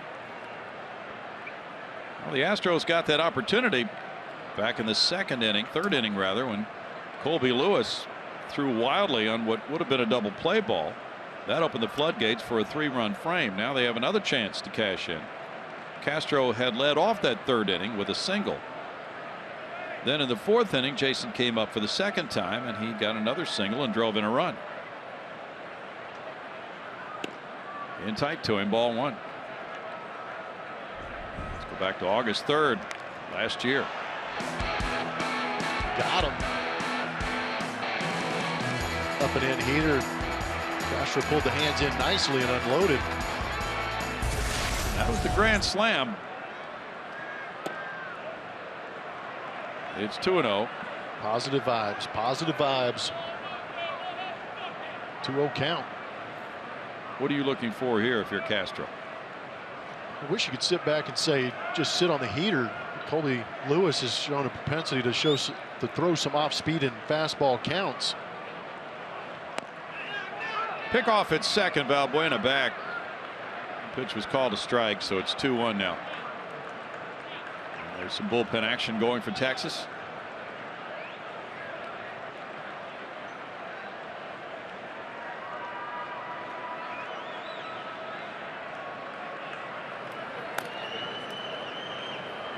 Jackson and Barnett both getting loose.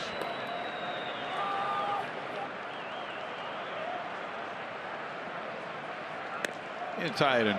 For the second time, Castro is almost hit by that pitch on his right elbow. So Lewis continues to crowd him and falls behind 3-1 now.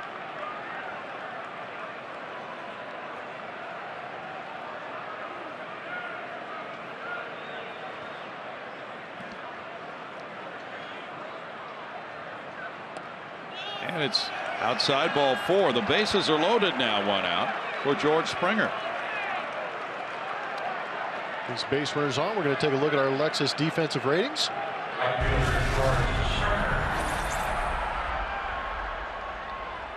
You see the ranking number on the left. These numbers right here will be given to you from data that we have accrued. And on the right, just my personal opinion. Ian Desmond, a converted shortstop out there in center field. I'd say give him a shot just because infielders that move to the outfield have a tendency to have a little bit shorter arm. Ryan Rua is in that same boat. But you got Mazar out there who's pretty athletic, has a strong arm, but we saw earlier in this ballgame when Gaddis tested him at third base, the accuracy might be an issue. But I also think that you have to take into account the Houston Astros have some decent speed out there that might test those arms. Lewis with the bases loaded and 1 out faces Springer. George 0 for 3 tonight. He's hit 2 grand slams this year. One in that opening series at Yankee Stadium April 6th. And another one at Boston. There's strike 1. Let's take a look back at those 2 Springer slams. Went down and got that one.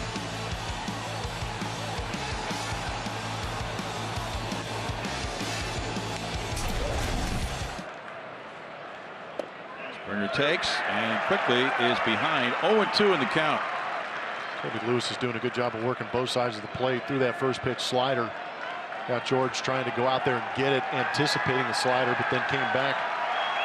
That fastball locked him up. Took it for that strike 2. Just takes one mistake. Foul back by Springer. Winds up on his right knee. Big situation here with the Astros trying to snap a 4-4 tie. Bases loaded, 1 out. Altuve's on deck with Valbuena, Gonzalez, and Castro, the base runners.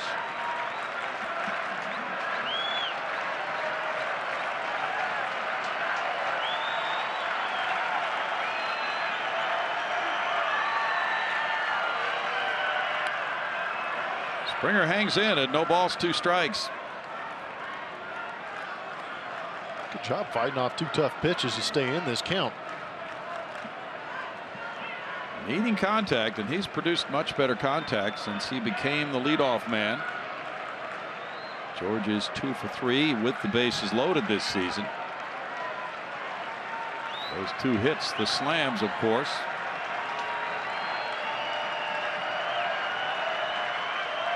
Way up. 1-2.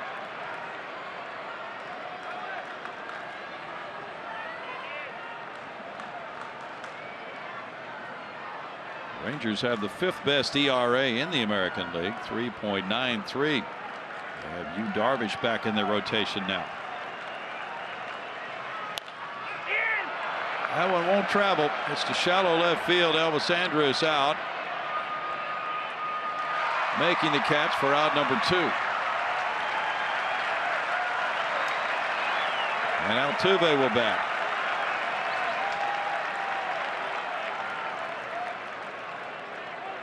Altuve's 3 for 3. 2 singles and a 3-run homer. Time called as Wilson and Lewis talk it over. Lewis nearing 100 pitches now, and with this stressful inning, it could be his last.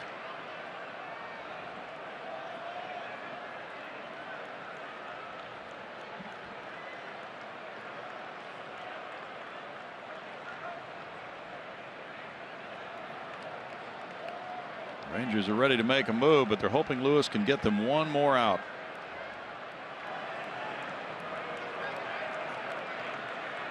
Jose up to 339 now.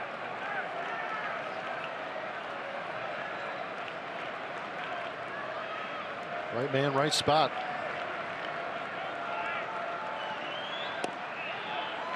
That's ball 1 in tight. That's one thing A.J. Hinch had talked about. If the hitters crowd the plate a little bit to try to take that slider away and force Colby Lewis to do something else, he may come inside and miss. He got the plate there, and it's 1-1. Give Colby credit for going back in there, doubling up, but at the same time, it's got to be a strike. You got to be kidding me. That changes a lot of things about this at bat. Altuve pops it up. Profar underneath. And the Astros are frustrated here in the 6th inning. No runs, no hits, 2 errors, 3 men left. It's still 4-4.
Astros 4, Rangers 4. We move to the bottom of the 6th. The 2016 Esurance MLB All-Star Game ballot is here. Head to astros.com/vote to choose your All-Stars and send them to the Midsummer Classic on July 12th in San Diego. Vote early and vote often at astros.com/vote. Brownie. Thanks, Julia. Astros in a 4-4 game. Go to the bottom of the 6th inning. Elvis Andrus is the batter. He's lined out twice. He stung the ball on both occasions. In tight. He shoots a look out at Mike Fiers. What for? I have no idea what that's all about. They're not going to throw at Elvis Andrus. They are not. Not in a 4-4 game leading off an inning. That is just ridiculous. I agree. It's 2-0. It's like he's expecting something, right? Yeah. Well, the attitude of hitters these days, some of them, is how dare you throw a ball that close to me? And you have to understand that sometimes it actually gets away from the pitcher every now and then. Every now and then it happens. Nothing intentional about it. It just the release point gets messed up. The ball tails a little bit. He's hitting .341, batting 8th. Now 3 balls and a strike to Andrews. Wilson on deck. Profar due up third. As Fires is at 80 pitches for the game. Leadoff walk.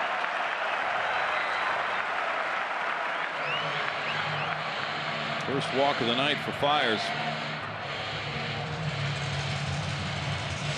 See how the All-Star voting's going. Altuve leads at second. Correa fourth among shortstops. George Springer not among the top 15 outfielders in the American League. That baffles me. They go on a George Springer campaign.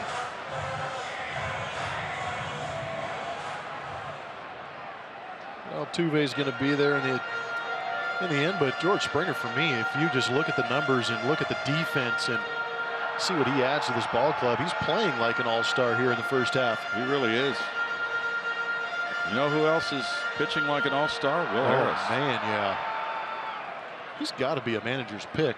Well, they also do the final roster spot vote too. Yes. He could be one of those guys. He could be. Bobby Wilson's 0 for 2. Ball 1. Double play possibility here.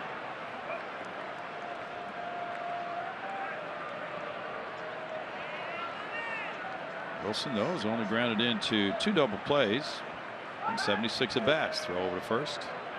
Andrews is 7 for 10 in steals.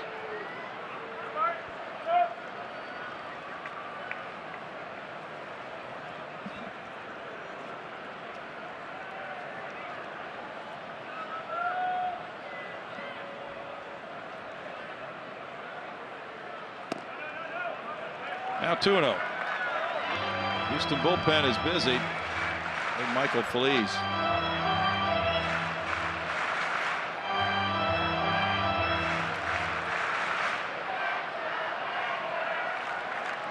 Good young live arm.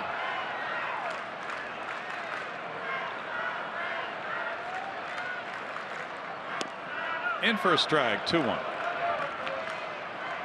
Good off-speed pitch to Bobby Wilson in that 2-0 count. Might have been sitting fastball. Fires pulled the string. Robinson Chirinos is on a rehab assignment now. He could be back soon as the Rangers catcher. He was their primary catcher last year. Runner going. Ground ball in the hole. Correa backhanding. Throws to Marwin. And they stay out of a double play and a force at second by starting Andrews on the pitch. Out number 1.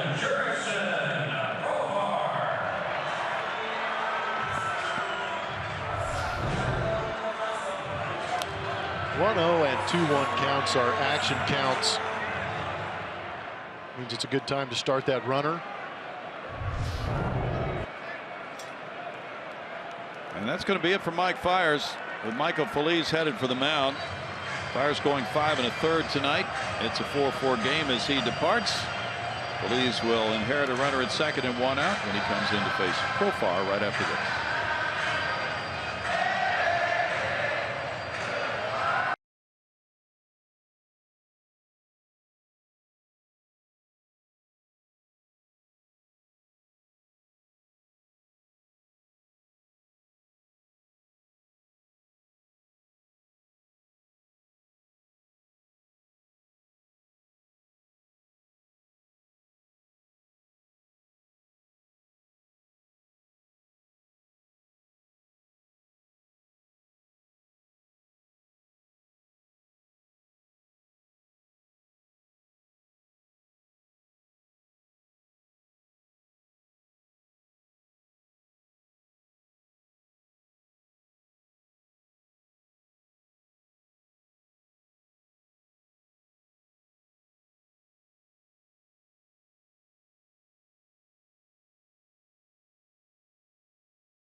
One out and a runner on.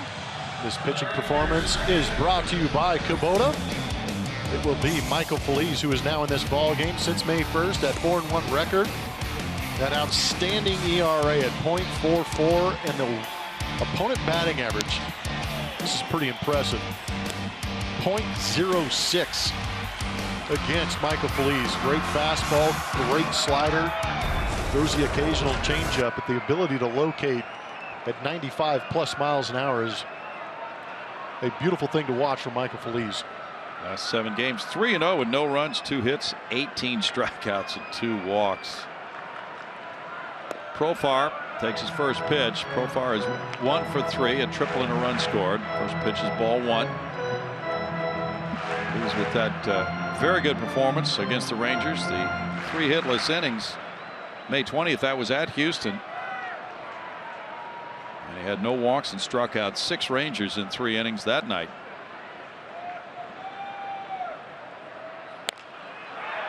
Big cut by Profar. He hits it in the air. Springer in right with the catch.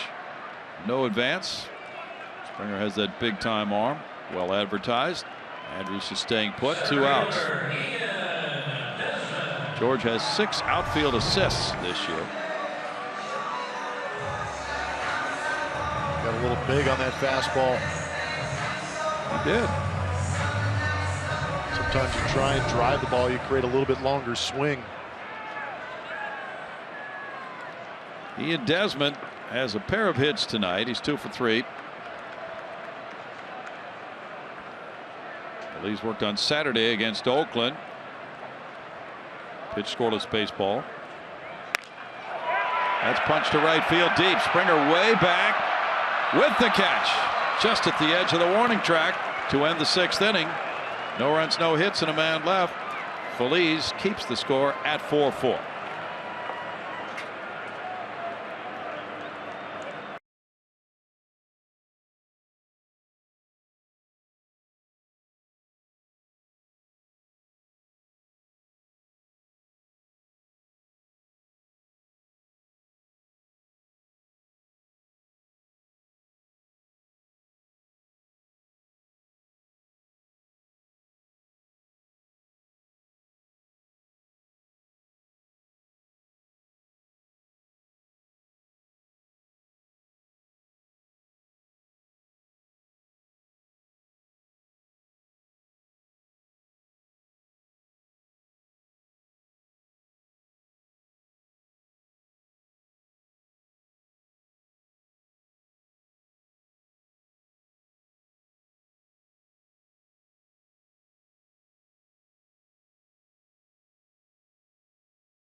By authority of Houston Astros, LLC, and may not be reproduced or retransmitted in any form. And the accounts and descriptions of this game may not be disseminated without the express written consent of Houston Astros, LLC. It's turned out to be an interesting game. It's the Astros 4, the Rangers 4, each club with 8 hits. The Rangers have made 3 errors. The Astros 1. Tony Barnett is in for the 7th inning. In 23 games, he's 3-2 with a 2.66 ERA. He's done pretty well after coming from Japanese baseball. Blummer. He's got quite a few pitches too. Fastball, slider, split finger, cutter, curveball. Be ready for it all. Carlos Correa leads it off. He is 0 for 3.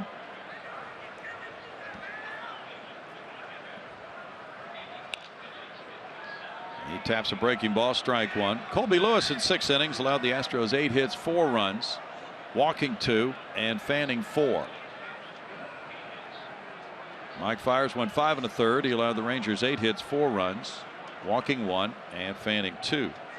Lewis had 3 earned runs of the 4 he allowed in his 6 innings.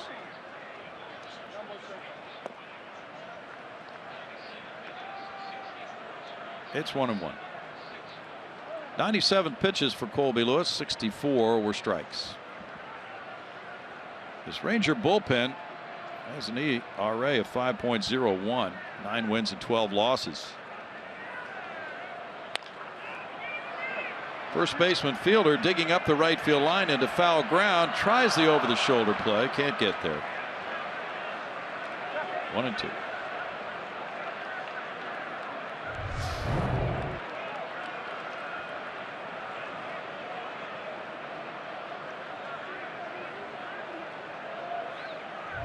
Bannister's called in a relatively fresh arm in Tony Barnett, who was born in Anchorage, Alaska, and went to Arizona State. He was drafted by Arizona and then released. That's how he wound up in Japan. He's pitched 3 times against the Astros. Gave up a 2-run homer to Colby Rasmus here, April 21st. Up to Correa, 2 balls, 2 strikes. Barnett had pitched 6 times in the previous 19 games. The Rangers have really gone through their bullpen quite a bit because their starters are not typically going deep into games, but their starters are doing well.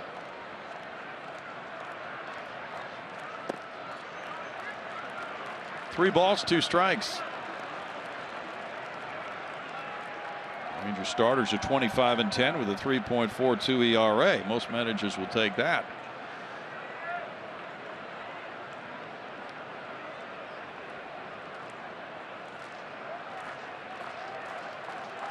Correa looks at ball 4.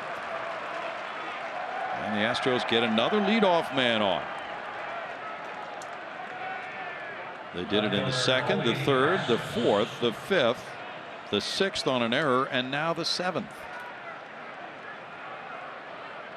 There's 3 errors by the Texas Rangers. You'd like to see the Astros take advantage of those mistakes by Rangers.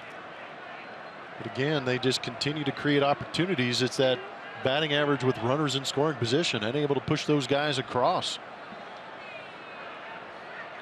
Rasmus is 0 for 3. Strike 1 to Colby.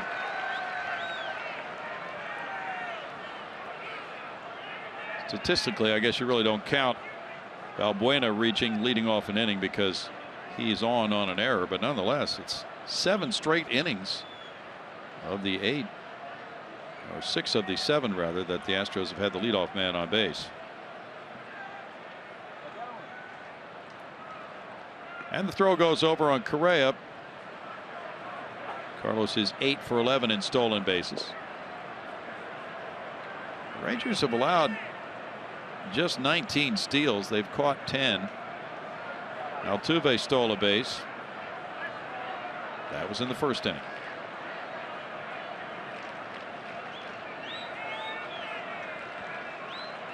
And again, Correa sees some action at first.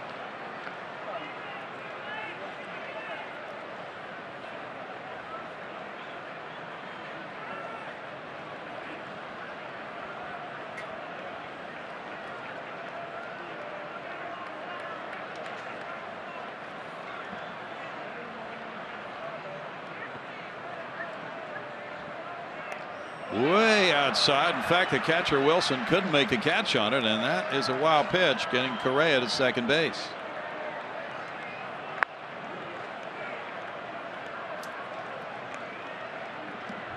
That was not Bobby Wilson's fault. Set up outside, tried to move back in, trying to sneak that location, but pitch extremely out to the left.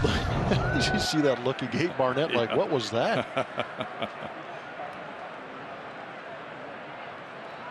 Well, that changes the perspective of this inning now with Correa in scoring position, nobody out, and a 1-1 count on Rasmus. Especially for a Ranger club that has turned 2 double plays in this game. Evan Gattis is on deck. Tonight the Astros are 2 for 9 with runners in scoring position. They really bolstered their batting average in that department in recent days.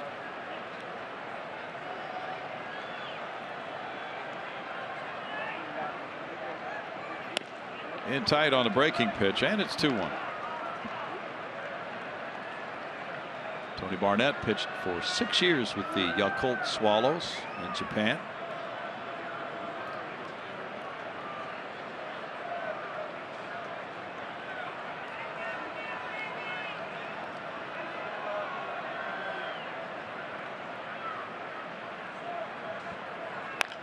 Rasmus grounds one foul. 2-2. Well, after the 4th game of this series on Thursday afternoon, the Astros will head for Tampa Bay, and the Rangers will go to Seattle for another series with the Mariners.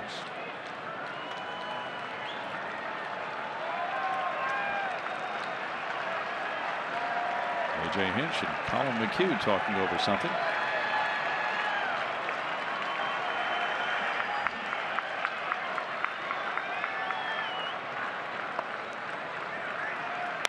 Rasmus rips a line drive into right field. Correa had to wait for it to clear. He's coming home. And here's the throw into second base, and the Astros have the lead 5-4. Line drive RBI single. Rasmus gives the Astros a lead by 1. Rangers pitching all day has been trying to get in on the hands of Colby Rasmus. This one leaks up out over the middle of the plate. Colby does what Colby normally does with heaters. He can get the barrel to. He turns on it just past the outreached arm of Prince Fielder. And really, Mazzara had no intention of trying to even make an attempt on Correa at home plate. It was kind of surprising, wasn't it? Yeah, because Correa had to hold on the line drive, making sure it got past Prince Fielder at first base. Sure did. Rasmus picks up his 35th RBI. The Astros are in the lead for the first time tonight. Evan Gattis is 0 for 2 with a walk. That's strike 1 to Gattis. Bueno on deck. Batting average against Tony Barnett is .293. He's making his 24th appearance of the year.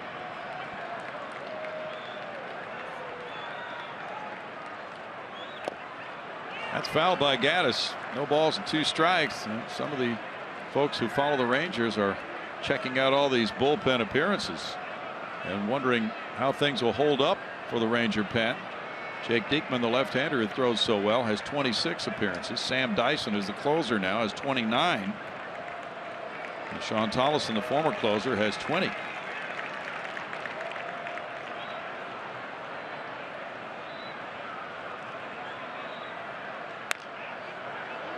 Fouled away. Rangers, though, are very well endowed in the starting rotation.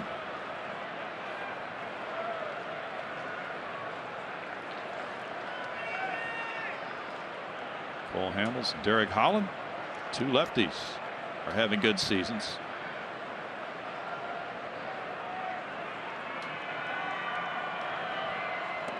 Gattis swings at a pitch in the dirt and strikes out.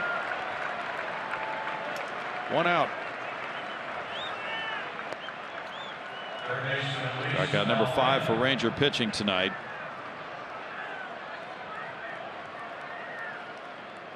Luis Valbuena's been a tough out. He has 2 singles and he reached on an error.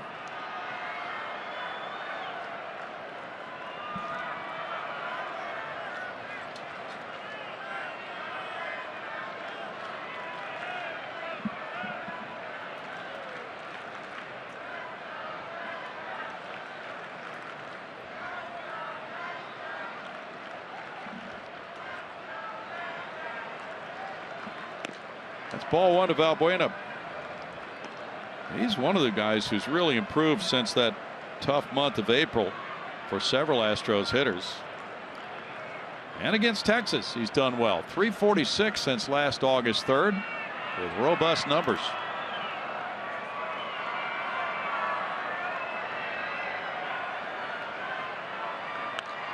He fouls it back. 1-1. He's a .299 lifetime hitter against the Rangers. Hit 183 in April. and May jumped up to 259. Yeah, and you know, Jason Castro came around. The guys at the bottom of the order who had really not done very much all got going at similar times, and that's helped this attack quite a lot.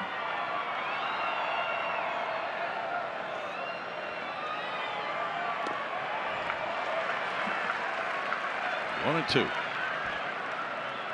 And you see Valbuena after a 197, 38 games, 340 the next 13.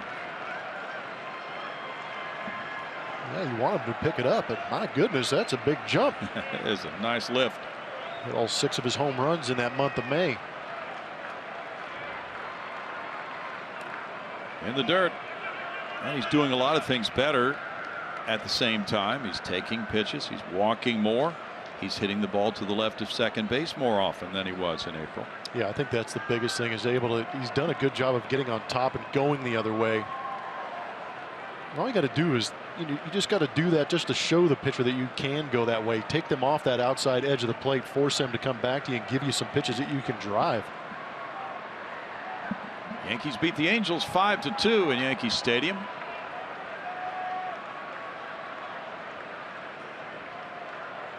Valbuena looks out after an inside pitch. 3-2. Andrews had just moved a few steps to his left on the first base side of second. So now with this hitter's count, Rangers expect Valbuena to pull the ball on the ground anyway. Outfielders straight away.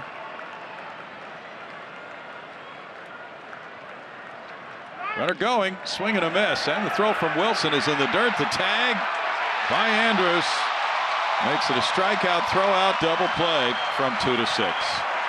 1 run, 1 hit, nobody left. The Astros lead it for the first time all night. 5-4 in the 7th. They may challenge. We'll see now. Of course, A.J. Hinch lost his manager's challenge earlier. Well, for me on that play, I think Colby beat the play, but I think he slid past the bag. This would be a better look at it.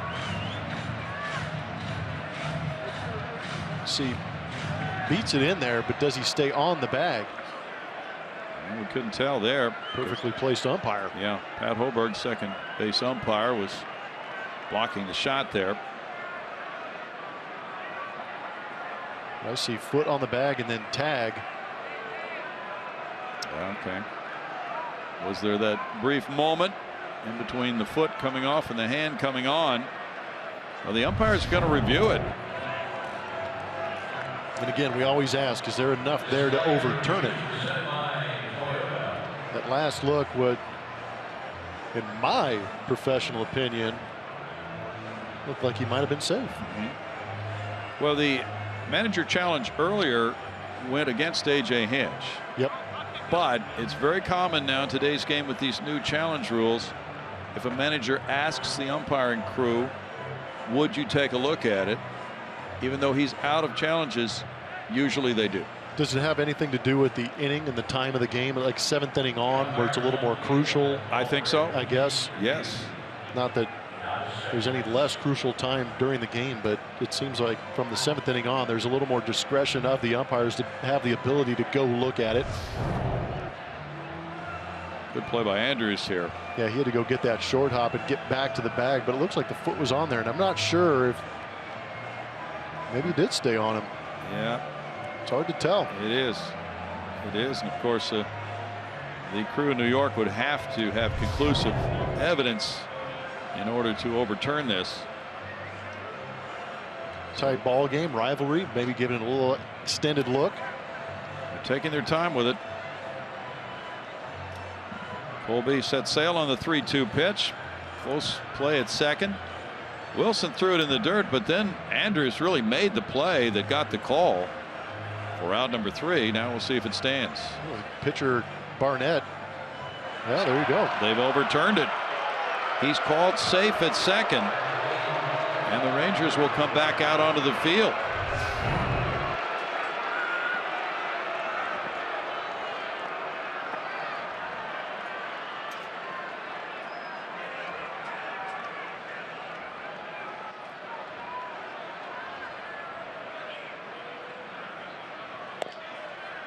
Yeah, he did not have the tag on him when Colby switched from the foot to the hand on the base. And it is a crew chief review, meaning it's not a manager's challenge. A.J. Hinch merely asked if the crew would review it. They agreed to do so, and the call was reversed. Andrews had to go out there and get the short hop, make sure he secured that ball.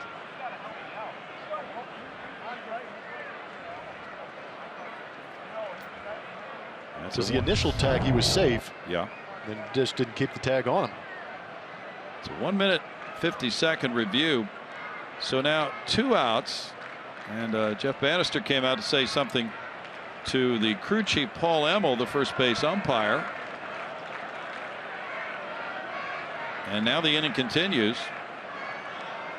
Carlos Gomez gets an at bat. He's 0 for 3. Could be big.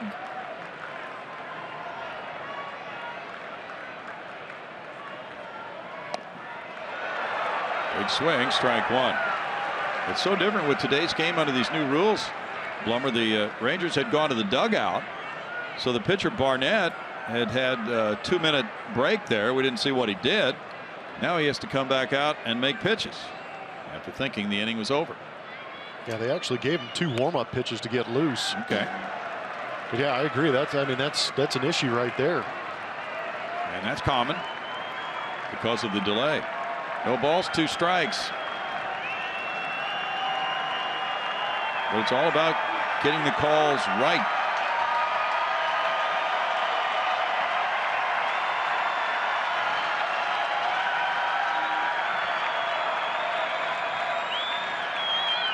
Up and in. 1-2. In that Yankee 5-2 win over the Angels, Andrew Miller got his 3rd win of the year, beating Matt Shoemaker. Now Luke Jackson continues to throw in the Ranger bullpen. Brian McCann hit his 8th homer. Carlos Beltran, number 14. Ground ball, and here's Andrus turning it into out number 3. And the Astros get a run on 1 hit. They leave a man, and they're in front by 1. 5-4 in the 7th.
To all who voted. We showed you the awesome video of George Springer's catch at the wall, robbing Leonys Martinez that go around the same last year. We asked you how often we should show it. Wow, what a tight race here. All right, you guys spoke, so you want to see it in Rangers games only. You can't show this every day. Why not? We could. They just wouldn't like it, Julia. Oh, no. We could see that every day, couldn't we? Somebody sick could probably watch that every day.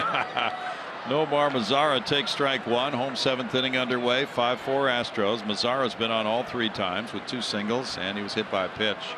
Michael Feliz in the game. He goes to a 1-1 count. He got the final 2 outs in the 6th inning. Mike fires through 85 pitches, 57 for strikes, and going 5 1/3. Phillies now could be the winning pitcher. 1-2. He's won 4 times in his last 12 appearances since the beginning of May. And all 4 of those wins have been in extra inning games. Beltre and Odor to follow here in the 7th inning. Julia, you were there as always for A.J. Hinch's session with the media on the Houston bench before batting practice tonight, and he got a lot of questions, of course, about using the Houston bullpen. It was really interesting to listen to his answers, and we'll have you talk about that in a moment. She could ask him again. She's that close. Yeah, that's true. 2-2. How would you summarize his answers to the media tonight? How would I summarize? Well, you know, yesterday he answered the question about the closer situation, and it seems like it's going to be very situational, but it was very interesting to see how he uses the bullpen compared to maybe the rest of us view the game. A lot of us like to see it, the game from the 9th inning backwards, but the way AJ does it, whenever the starter looks like they might be wobbling, might be close to be getting out, that's when he starts to think about the bullpen. So just a different way the manager thinks, and it was really interesting to see how many different ways yesterday's game could have gone depending on one batter here or one batter there. It was just the many different situations and the many different things that goes on in his head each game. Yeah, so he's just trying to create matchups that he likes after the starter comes out. Out into right center field. And Mazzara continues. He is 3 for 3 in this game, and he's been on all 4 times. Faith and Family Night presented by Chick-fil-A is back on 2016. Christian musician Brandon Heath performs a post-game concert on Saturday, June 18th after the Astros take on the Reds. For more information, visit astros.com/faith or call 1-877-9-ASTROS. Adrian Beltre is the batter. He's 0 for 3. Yeah, they might be there for that one. That'll be in less than 2 weeks. After that long road trip continues. This one gets by Castro and allows the runner to advance. Mazzara to second base on a wild pitch by Phillies.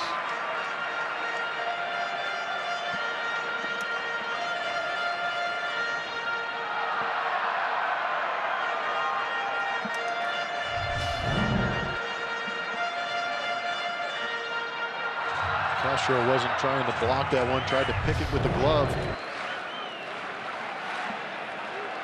1-0 to Beltre, a dangerous RBI man with men in scoring position. And it is 2-0. So Julia, yeah, I was fascinated to hear AJ talk about that game yesterday. For instance, with Lance McCullers going 7 innings, if he had not been able to complete the 7th, AJ had Pat Neshek ready to come in, and he wound up not using Pat until the 8th inning after Tony Sipp had pitched earlier in the 8th. So those were the options, those were the matchups that he was considering, but it depends, of course, upon the performance of each pitcher as he's in there. He even mentioned if Harris would have pitched earlier in that game, you know, it would have been Ken Giles in that closer situation, and that's one of his points. It could be any of these guys in that position, but one of the things he doesn't want to do is disrupt the flow of that bullpen because of the way everyone's pitching. You know, everyone's really comfortable in their roles right now. As far as Will Harris, we're talking about Michael Felice, you know, the 22-year-old and all these guys, and he said you move one guy out of their role like Luke Gregerson, you tell him he's moving out, it's not as easy as moving everyone down the line because it does disrupt the flow. He kept saying that, so I thought that was interesting. He's got to manage a team. It's not just one guy. Since May 1st, the Astros lead the American League in bullpen ERA, 2.40. In their last 17 games, Astros relievers have a 1.84 ERA with 84 strikeouts and 63 2/3 innings. That is some firepower. Those are great numbers. But remember, they're being used in some extended situations with extra innings, too. That's a hit into left field. Beltre delivers, and the Rangers come back to put runners at first and third with nobody out here in the home 7th inning.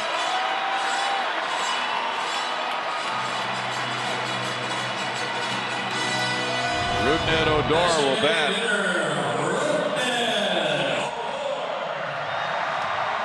This is why you want to try and avoid the strikeout. You just put it in play. Force that defense to make a play, but this one perfectly located in between Valbuena and Correa. Not much you can do about that. Odor cranked a homer in the third. He is 1 for 3.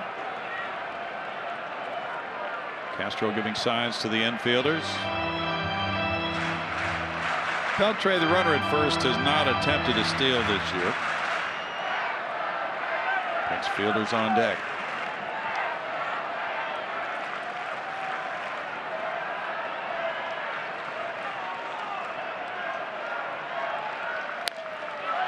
Odor puts it in the air deep to right field. Springer way back on the track. The tying run will score to make it 5-5 on a sac fly by Odor.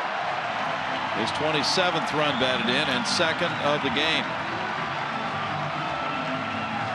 Got time for our forward spray chart after that sac fly to tie this ball game up. Prince fielder in there against the Astros since August 3rd of 2015. Spraying the ball all over the place. Really haven't had many answers for Prince fielder. A lot of other teams this season have had answers against Prince fielder, but the Astros still looking to try and figure out that playbook. Fielder has 2 hits and has driven in a run tonight in 3 at-bats.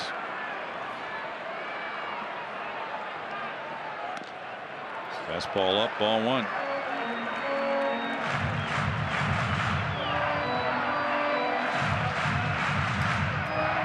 Quite a game.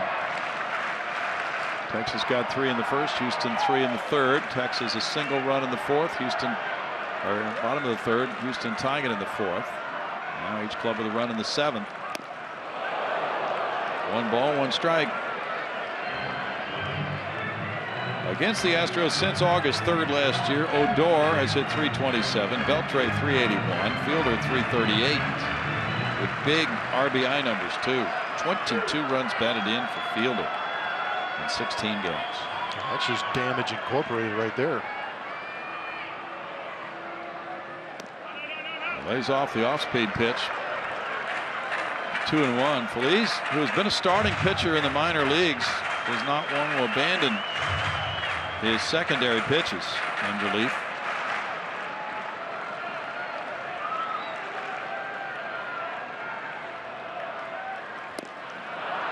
He gets a swing there and a 2-2 count.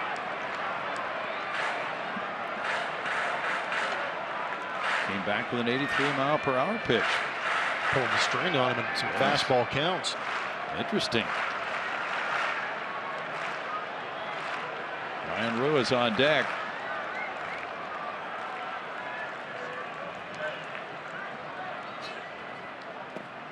Now a full count. Fielder has struck out 39 times this season. It would be a pretty big surprise if Beltre took off.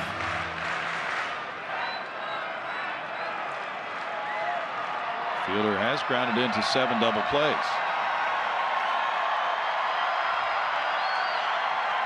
He's going. Popped up. Well, maybe it shouldn't have been a surprise. What did you think? Did you think he would go? Well, the numbers are compelling either way. It could have been a strike him out, throw him out, because Beltre doesn't run very well, and the strikeouts are relatively high for Prince Fielder. But again, I guarantee you, Jeff Bannister's in that dugout going, wait a minute. Prince Fielder's facing the Houston Astros. I'm going to send the runner. Good point.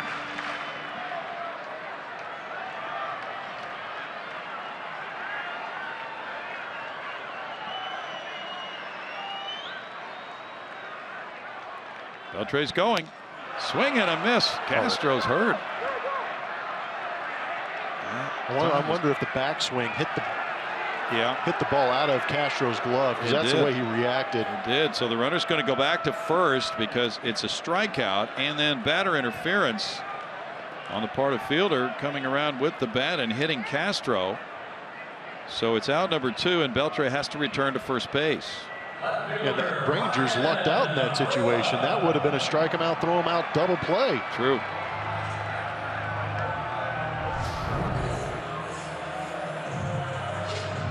Yep. Knocked the ball right out of his mitt.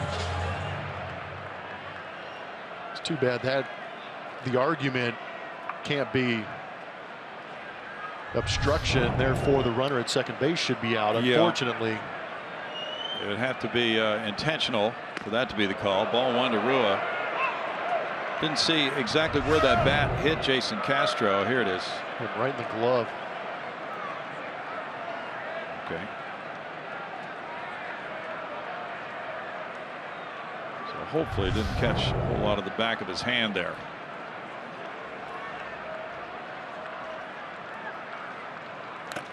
Rua fouls that one. A little bit of everybody. Nice. Rough inning back there. Wow. Don't see that too often with the umpire's mask getting blown off. Glenn Wolcott. That'll shake your strike zone.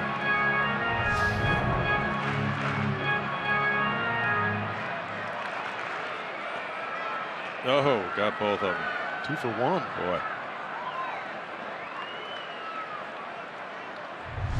No balls, 2 strikes. 1-1 rather. That's strike 2, 1-2. Foreshadowing.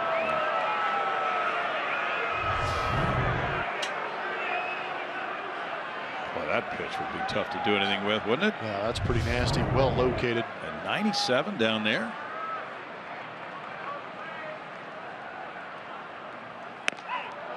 Now it changes the eye level. 2-2. Up to 98 for Michael Feliz.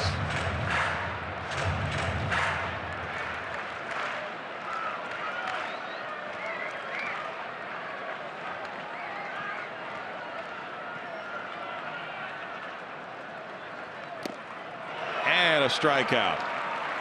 Rangers tied with a run on 2 hits. They leave a man after 7. It's 5-5.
Diamond King spotlights Astros great Jose Cruz, traded from the Cardinals to the Astros for cash in 1974. 13 seasons with the Astros.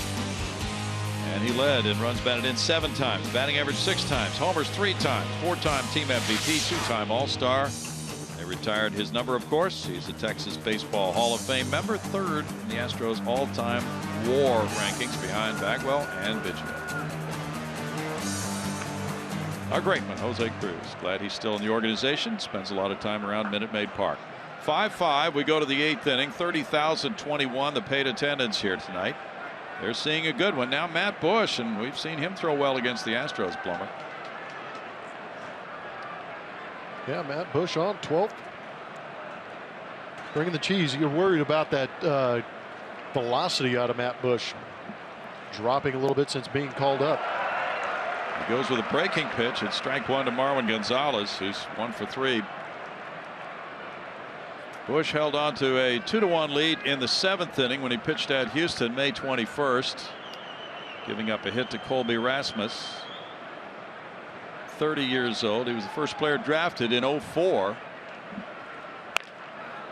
Grounded foul. There's a new first baseman. Mitch Moreland has taken over for Prince Fielder at first base. No balls, 2 strikes. Castro's on deck. Springer due up third. Bush is quite a story in the sense that he was a shortstop when he was the first player drafted by the Padres in 04. That didn't work out. He converted to pitching 3 years later, but then had Tommy John surgery. Foul back, and had surgery again in 2010 on a nerve. But then, unfortunately, he was convicted of DUI and served 3 years in prison. He hit a motorcyclist who suffered serious injuries, and has come back from that to carve a good start to his major league career with the Texas Rangers this year. That bounces. 1-2. Luke Gregerson is warming up for Houston. Tony Barnett in 1 inning allowed 1 hit, 1 run, walked 1 and fanned 2. And we move on to a different set of relievers here in the 8th. It would appear anyway. Have to wait and see, but Michael Felice probably finished after an inning at 2/3. With Gregerson warming up. Foul back. Still 1-2. Matt Bush had pitched just twice in the previous 7 days.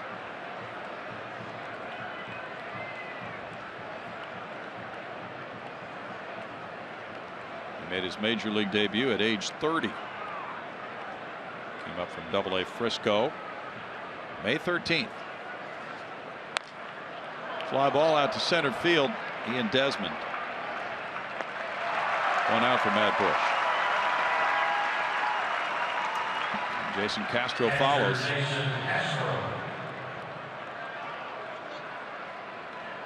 Castro has 2 hits, an RBI, and a walk. He also has scored a run.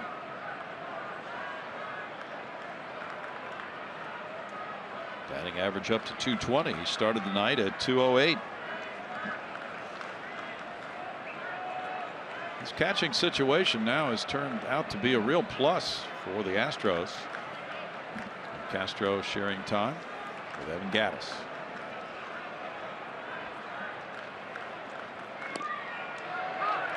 Strike to him. The Orioles beat the Royals 4-1. The Royals are now 30-27. They've kind of hit the skids lately. Mike Wright beating Danny Duffy. Zach Britton got his 18th save. He hasn't blown one. Mark Trumbo hit his 19th homer. That's line foul. 0-2. Manny Machado hit his 15th long ball for the powerful Baltimore Orioles. Their record is now 33-23. We got a pretty good look at them in that series, and they weren't really hitting for power against the Astros, which is a nice tribute to the Astros pitching staff.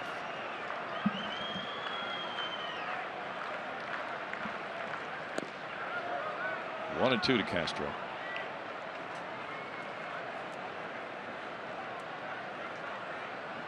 The Astros have been here a few times this year. Close ball game, late innings. Up, and it's 2-2.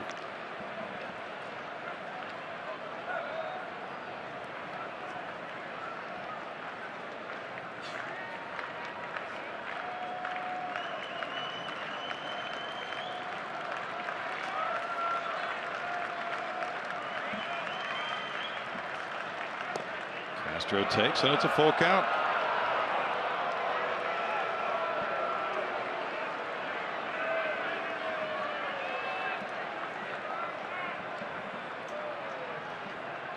Rangers have won 14 of the last 16 from the Astros, dating back to last August 3rd.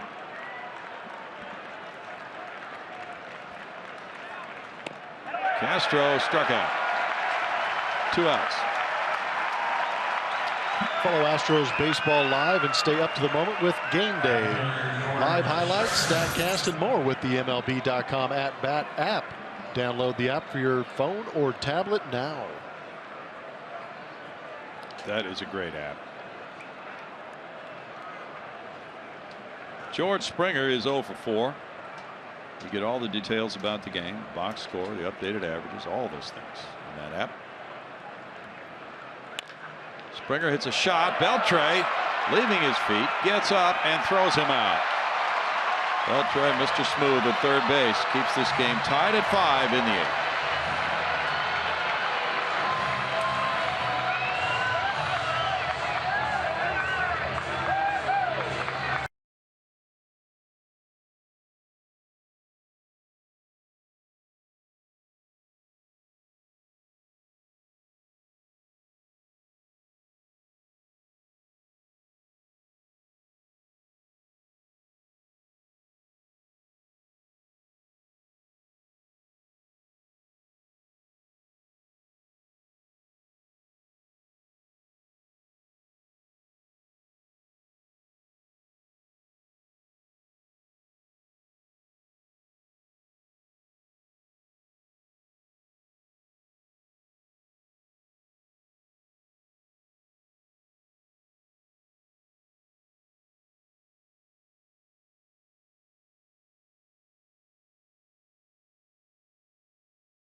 Number 3 for A.J. Hinch is Luke Gregerson. Gregerson in 26 games, 0-1, 13 for 18 in saves, a 4.56 ERA, 5 blown saves since May 11th. His role has changed some, but now he's in a tie ball game in the 8th inning, so still a very important role for Luke Gregerson.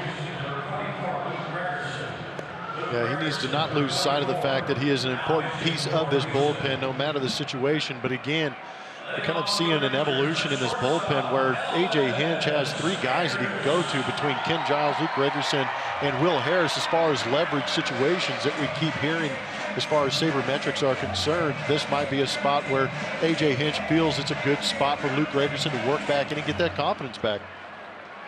He'll face the 8, 9, and 1 hitters here in the last of the 8th inning. Elvis Andrus is 0 for 2 with a walk. A.J. Hinch going with Gregerson, and he had said that Luke would be in very important situations.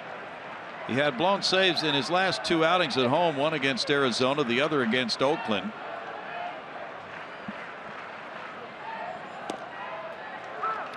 Our delivery of the game is delivered to you by Jimmy Johns. Big play in that first inning to get the Astros out of some more damage. Tremendous diving grab by Jose Altuve. Fly ball out to right center field, a deep drive. Springer on the run, reaching back. Tremendous jump by Springer to run it down, and Andrus is retired for the 3rd time tonight. He's had a rough night. He's lined out twice. Now Springer ranges deep into right center.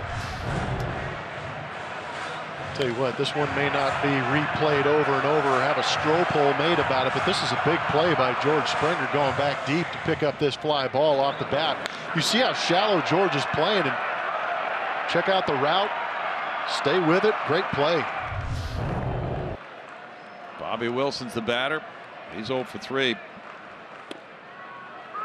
There's strike 1. Yeah, it was not a spectacular looking catch at the end because of what he did at the beginning.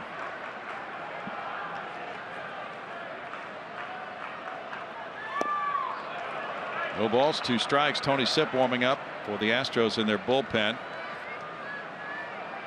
And people used to write about Joe DiMaggio that he didn't make many diving catches because he always got such great jumps. He didn't have to dive.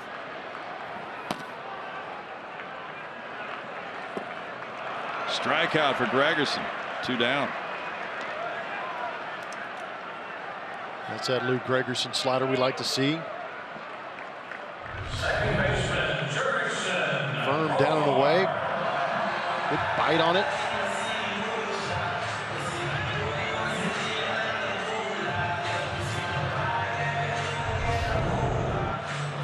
Jurickson Profar with a triple and a run scored in the first is 1 for 4. Rangers about hit the Astros 10-9. Texas with 3 errors. Houston with 1. Each club has left 8. That's strike 1. Gregerson said he felt he had been making good pitches. And Jed Lowry homered off him in the 9th inning to tie that game 2 days ago. Jake Lamb hit a 2-run homer off him in the Arizona series on that blown save. Bouncer goes foul. No balls, 2 strikes. He had converted 5 in a row prior to that. It's a long season. We're just past the 1/3 mark. Sometimes roles do change along the way, and then they wind up changing again.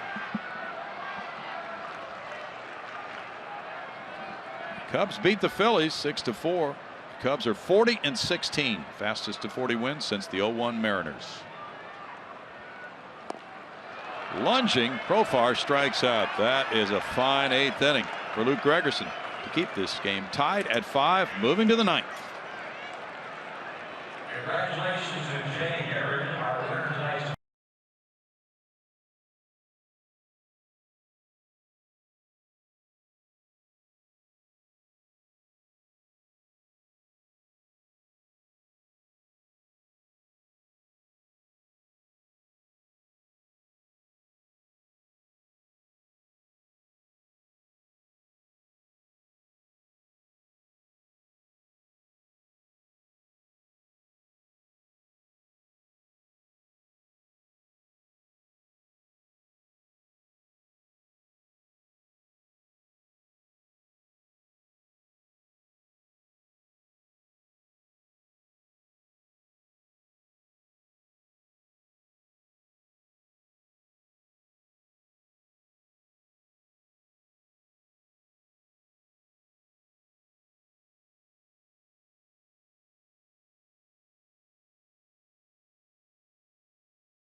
Coca-Cola Astros Buddies memberships are on sale now for only $25. Buddies members get a voucher for 4 tickets to an Astros game, VIP access to Kids Run the Bases, exclusive autograph sessions, and more. Memberships for kids up to 12 years old are available by visiting astros.com/buddies. Astros trying to get their first win against their division rivals and the Rangers this season long. It was something that was talked about before the game. AJ saying, you know, these are 2 of the hottest teams in the American League right now, so I was looking forward to the matchup between these 2, especially with the way the Astros have been playing lately. But his point was we have to play complete games. Every 90 feet matters. And he also said, you know, when these 2 play, there's not many secrets here. So you just have to play the game, guys. And they are playing it tonight. 5-5 going to the 9th. Jeff Bannister brings in his closer, Sam Dyson. Jose Altuve is 3 for 4 tonight, including a 3-run homer in the 3rd inning. Matt Bush had a 1-2-3/8 with 1 strikeout. There's strike 1 for Dyson. Since he became the closer, he's gone 6 for 6 in saves. He's 7 for 8 this season. 0-1 with a 1.95 ERA. And 2 for 2 in saves against the Astros this year. That one had some serious movement. 0-2. Yeah, Dyson's got good stuff. He's got that changeup you just saw right there, averaging 88 miles an hour on it, but it can also get it up to 90. He's got good sink with 96 too. Altuve fouls it. Correa and Rasmus to follow in the Houston 9th.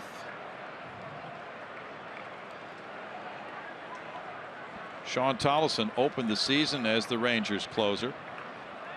He has an ERA of 10.13, 4 blown saves. He's been shifted to another role. Fly ball, and the center fielder Desmond comes in. 1 out. The Rangers have Desmond, Mazzara, and Beltre due up in the bottom of the 9th inning. Dyson, who's 28, is from Tampa. He went to the University of South Carolina. Carlos Correa faces him. Correa 0 for 3 with a walk. He scored a run in the 7th inning. That gave the Astros a 5-4 lead, but the Rangers countered with a tying run in the bottom of the 7th.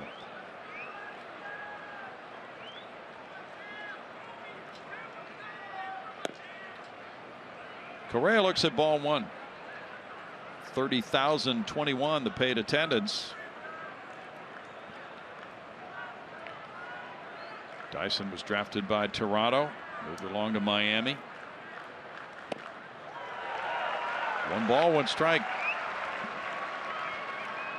In Dyson's 4 appearances against the Astros, he has 2 holds and 2 saves. He's given up 1 run on an RBI single by Colby Rasmus, who's on deck.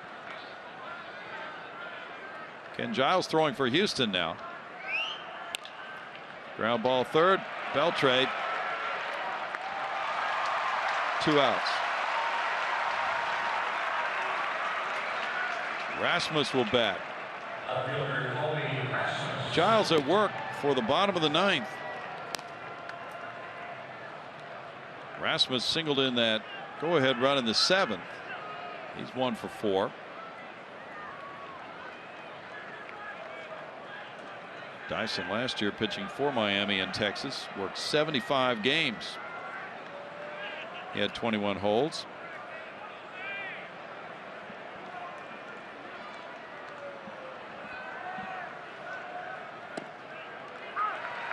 Strike 1 to Rasmus. John Lester won his 7th for the Cubs tonight, 6-4 at Philadelphia.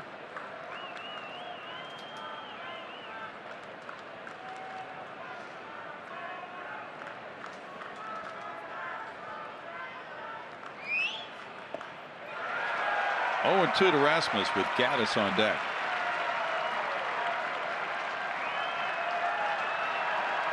New York and Pittsburgh postponed in Pittsburgh.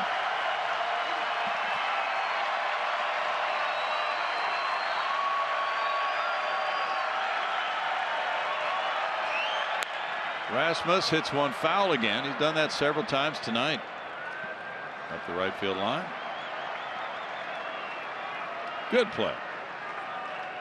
Solid effort with the glove.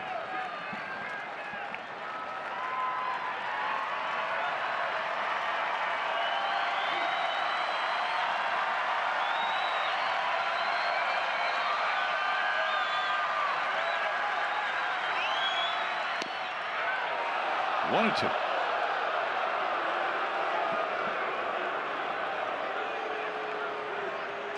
Tampa Bay leads at Arizona 3-2 there in the top of the 5th inning in the desert. Chris Archer on the mound against Robbie Ray. Tim Beckham hit his 3rd home run. And Robbie Ray hit number 1, the pitcher for Arizona.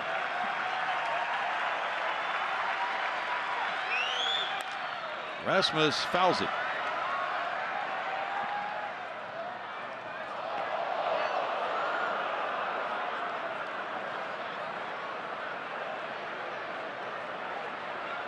Detroit blitzed Toronto 11-0 in the Motor City. Detroit club is hard to figure, Blummer. It's been a roller coaster ride for Brad Ausmus and the Detroit Tigers. Now 2-2 to Colby. Michael Fulmer, very promising young right-hander, goes to 6-1 with the win tonight. Toronto gets 3 hits. Jay Happ, the loser, 6-3.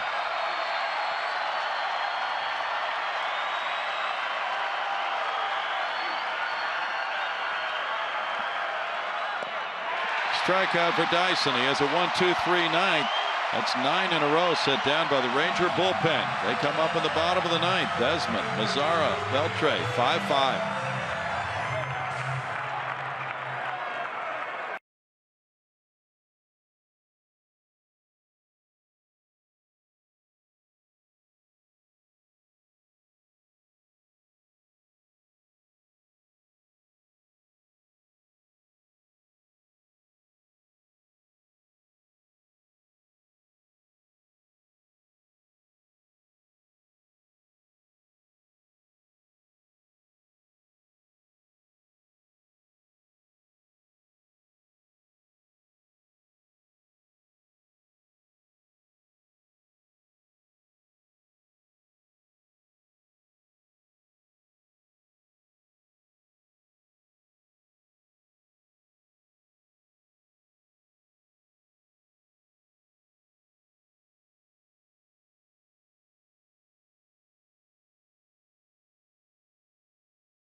Astros baseball on Root Sports is presented by Southwest Airlines. Transparency, low fares, nothing to hide. And by Toyota, let's go places. Well, this game is 5-5 now, moving to the bottom of the 9th inning. Here at Globe Life Park in Arlington, Texas. Houston getting the 3-run Altuve homer in the 3rd, but then it was 4-3 Texas, 4-4, and 5-5 after 7. Now, pitcher number 4 of the night, Ken Giles, comes in for A.J. Hinch. Numbers continuing to get better for Ken Giles, showing better command of the slider. 28th appearance. Last 13 games. Focus on that number right there, that 2.13 ERA. Very nice. Ian Desmond is 2 for 4. He gets it going.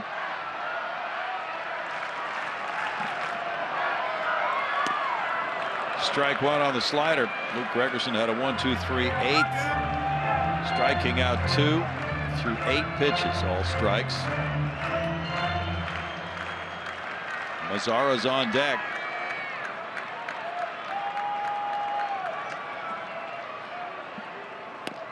Giles drops the slider in, and it's 0-2. Giles had his 2nd consecutive scoreless outing Saturday against Oakland with 2 shutout innings.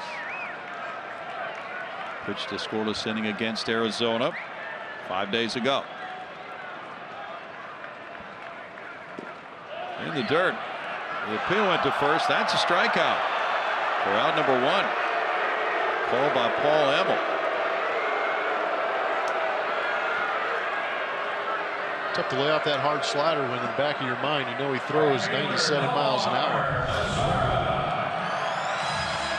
I think that's a good call. Great stop by Jason Castro to keep that ball nearby too. Sure was.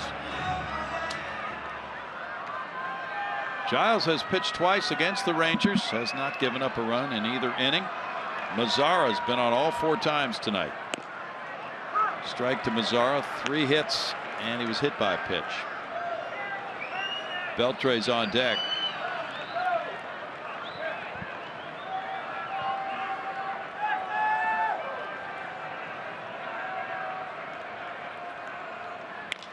Fastball line to left field, in for a hit.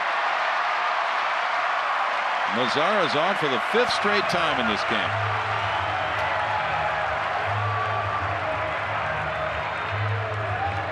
Kid is a good hitter. Not trying to do too much with that Ken Giles heater. Just stays on it, goes the other way with it.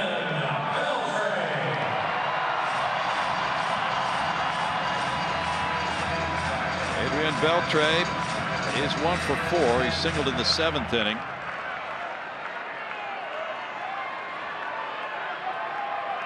Rougned Odor is on deck.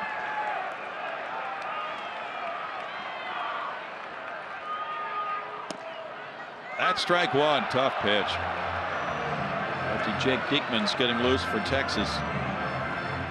There's some discussion with Beltre asking a question of Quinn Wolcott about that call.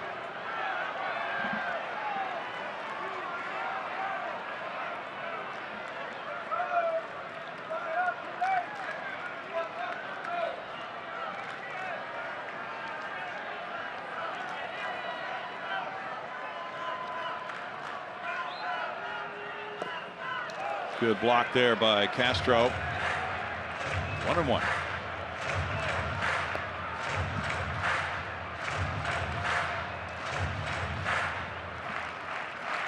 Rangers have been tough to beat in this ballpark with a 21-9 record here.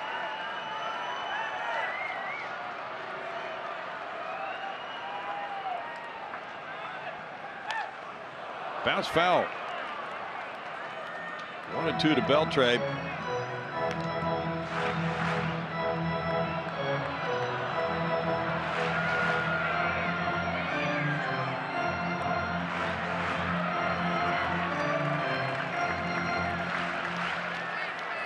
Rangers are 2-9 in games decided in the final at bat.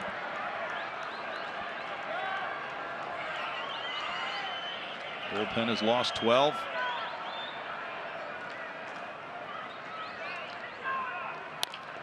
Ground ball, Correa. Little bobble, Altuve, and Marwin safe at first. That little bobble cost the Astros a double play. Sure did.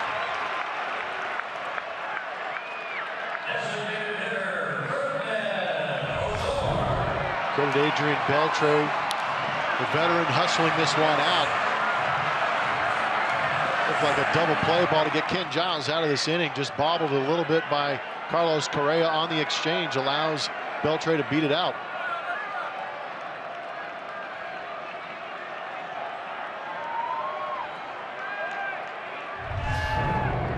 Rougned Odor will bat. He has a homer and a sac fly. Infield shifting around, playing him to pull. Strike on the heater at 97. He's a very good fastball hitter.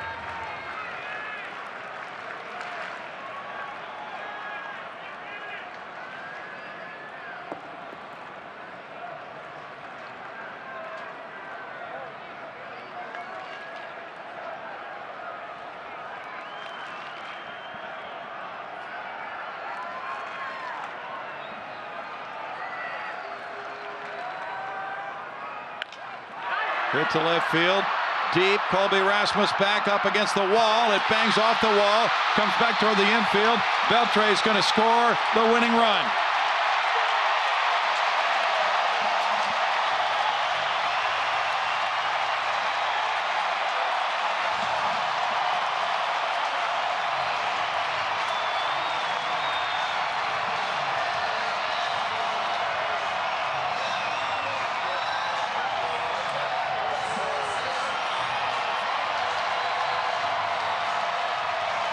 The Rangers beat the Astros for the 11th time in a row at Globe Life Park.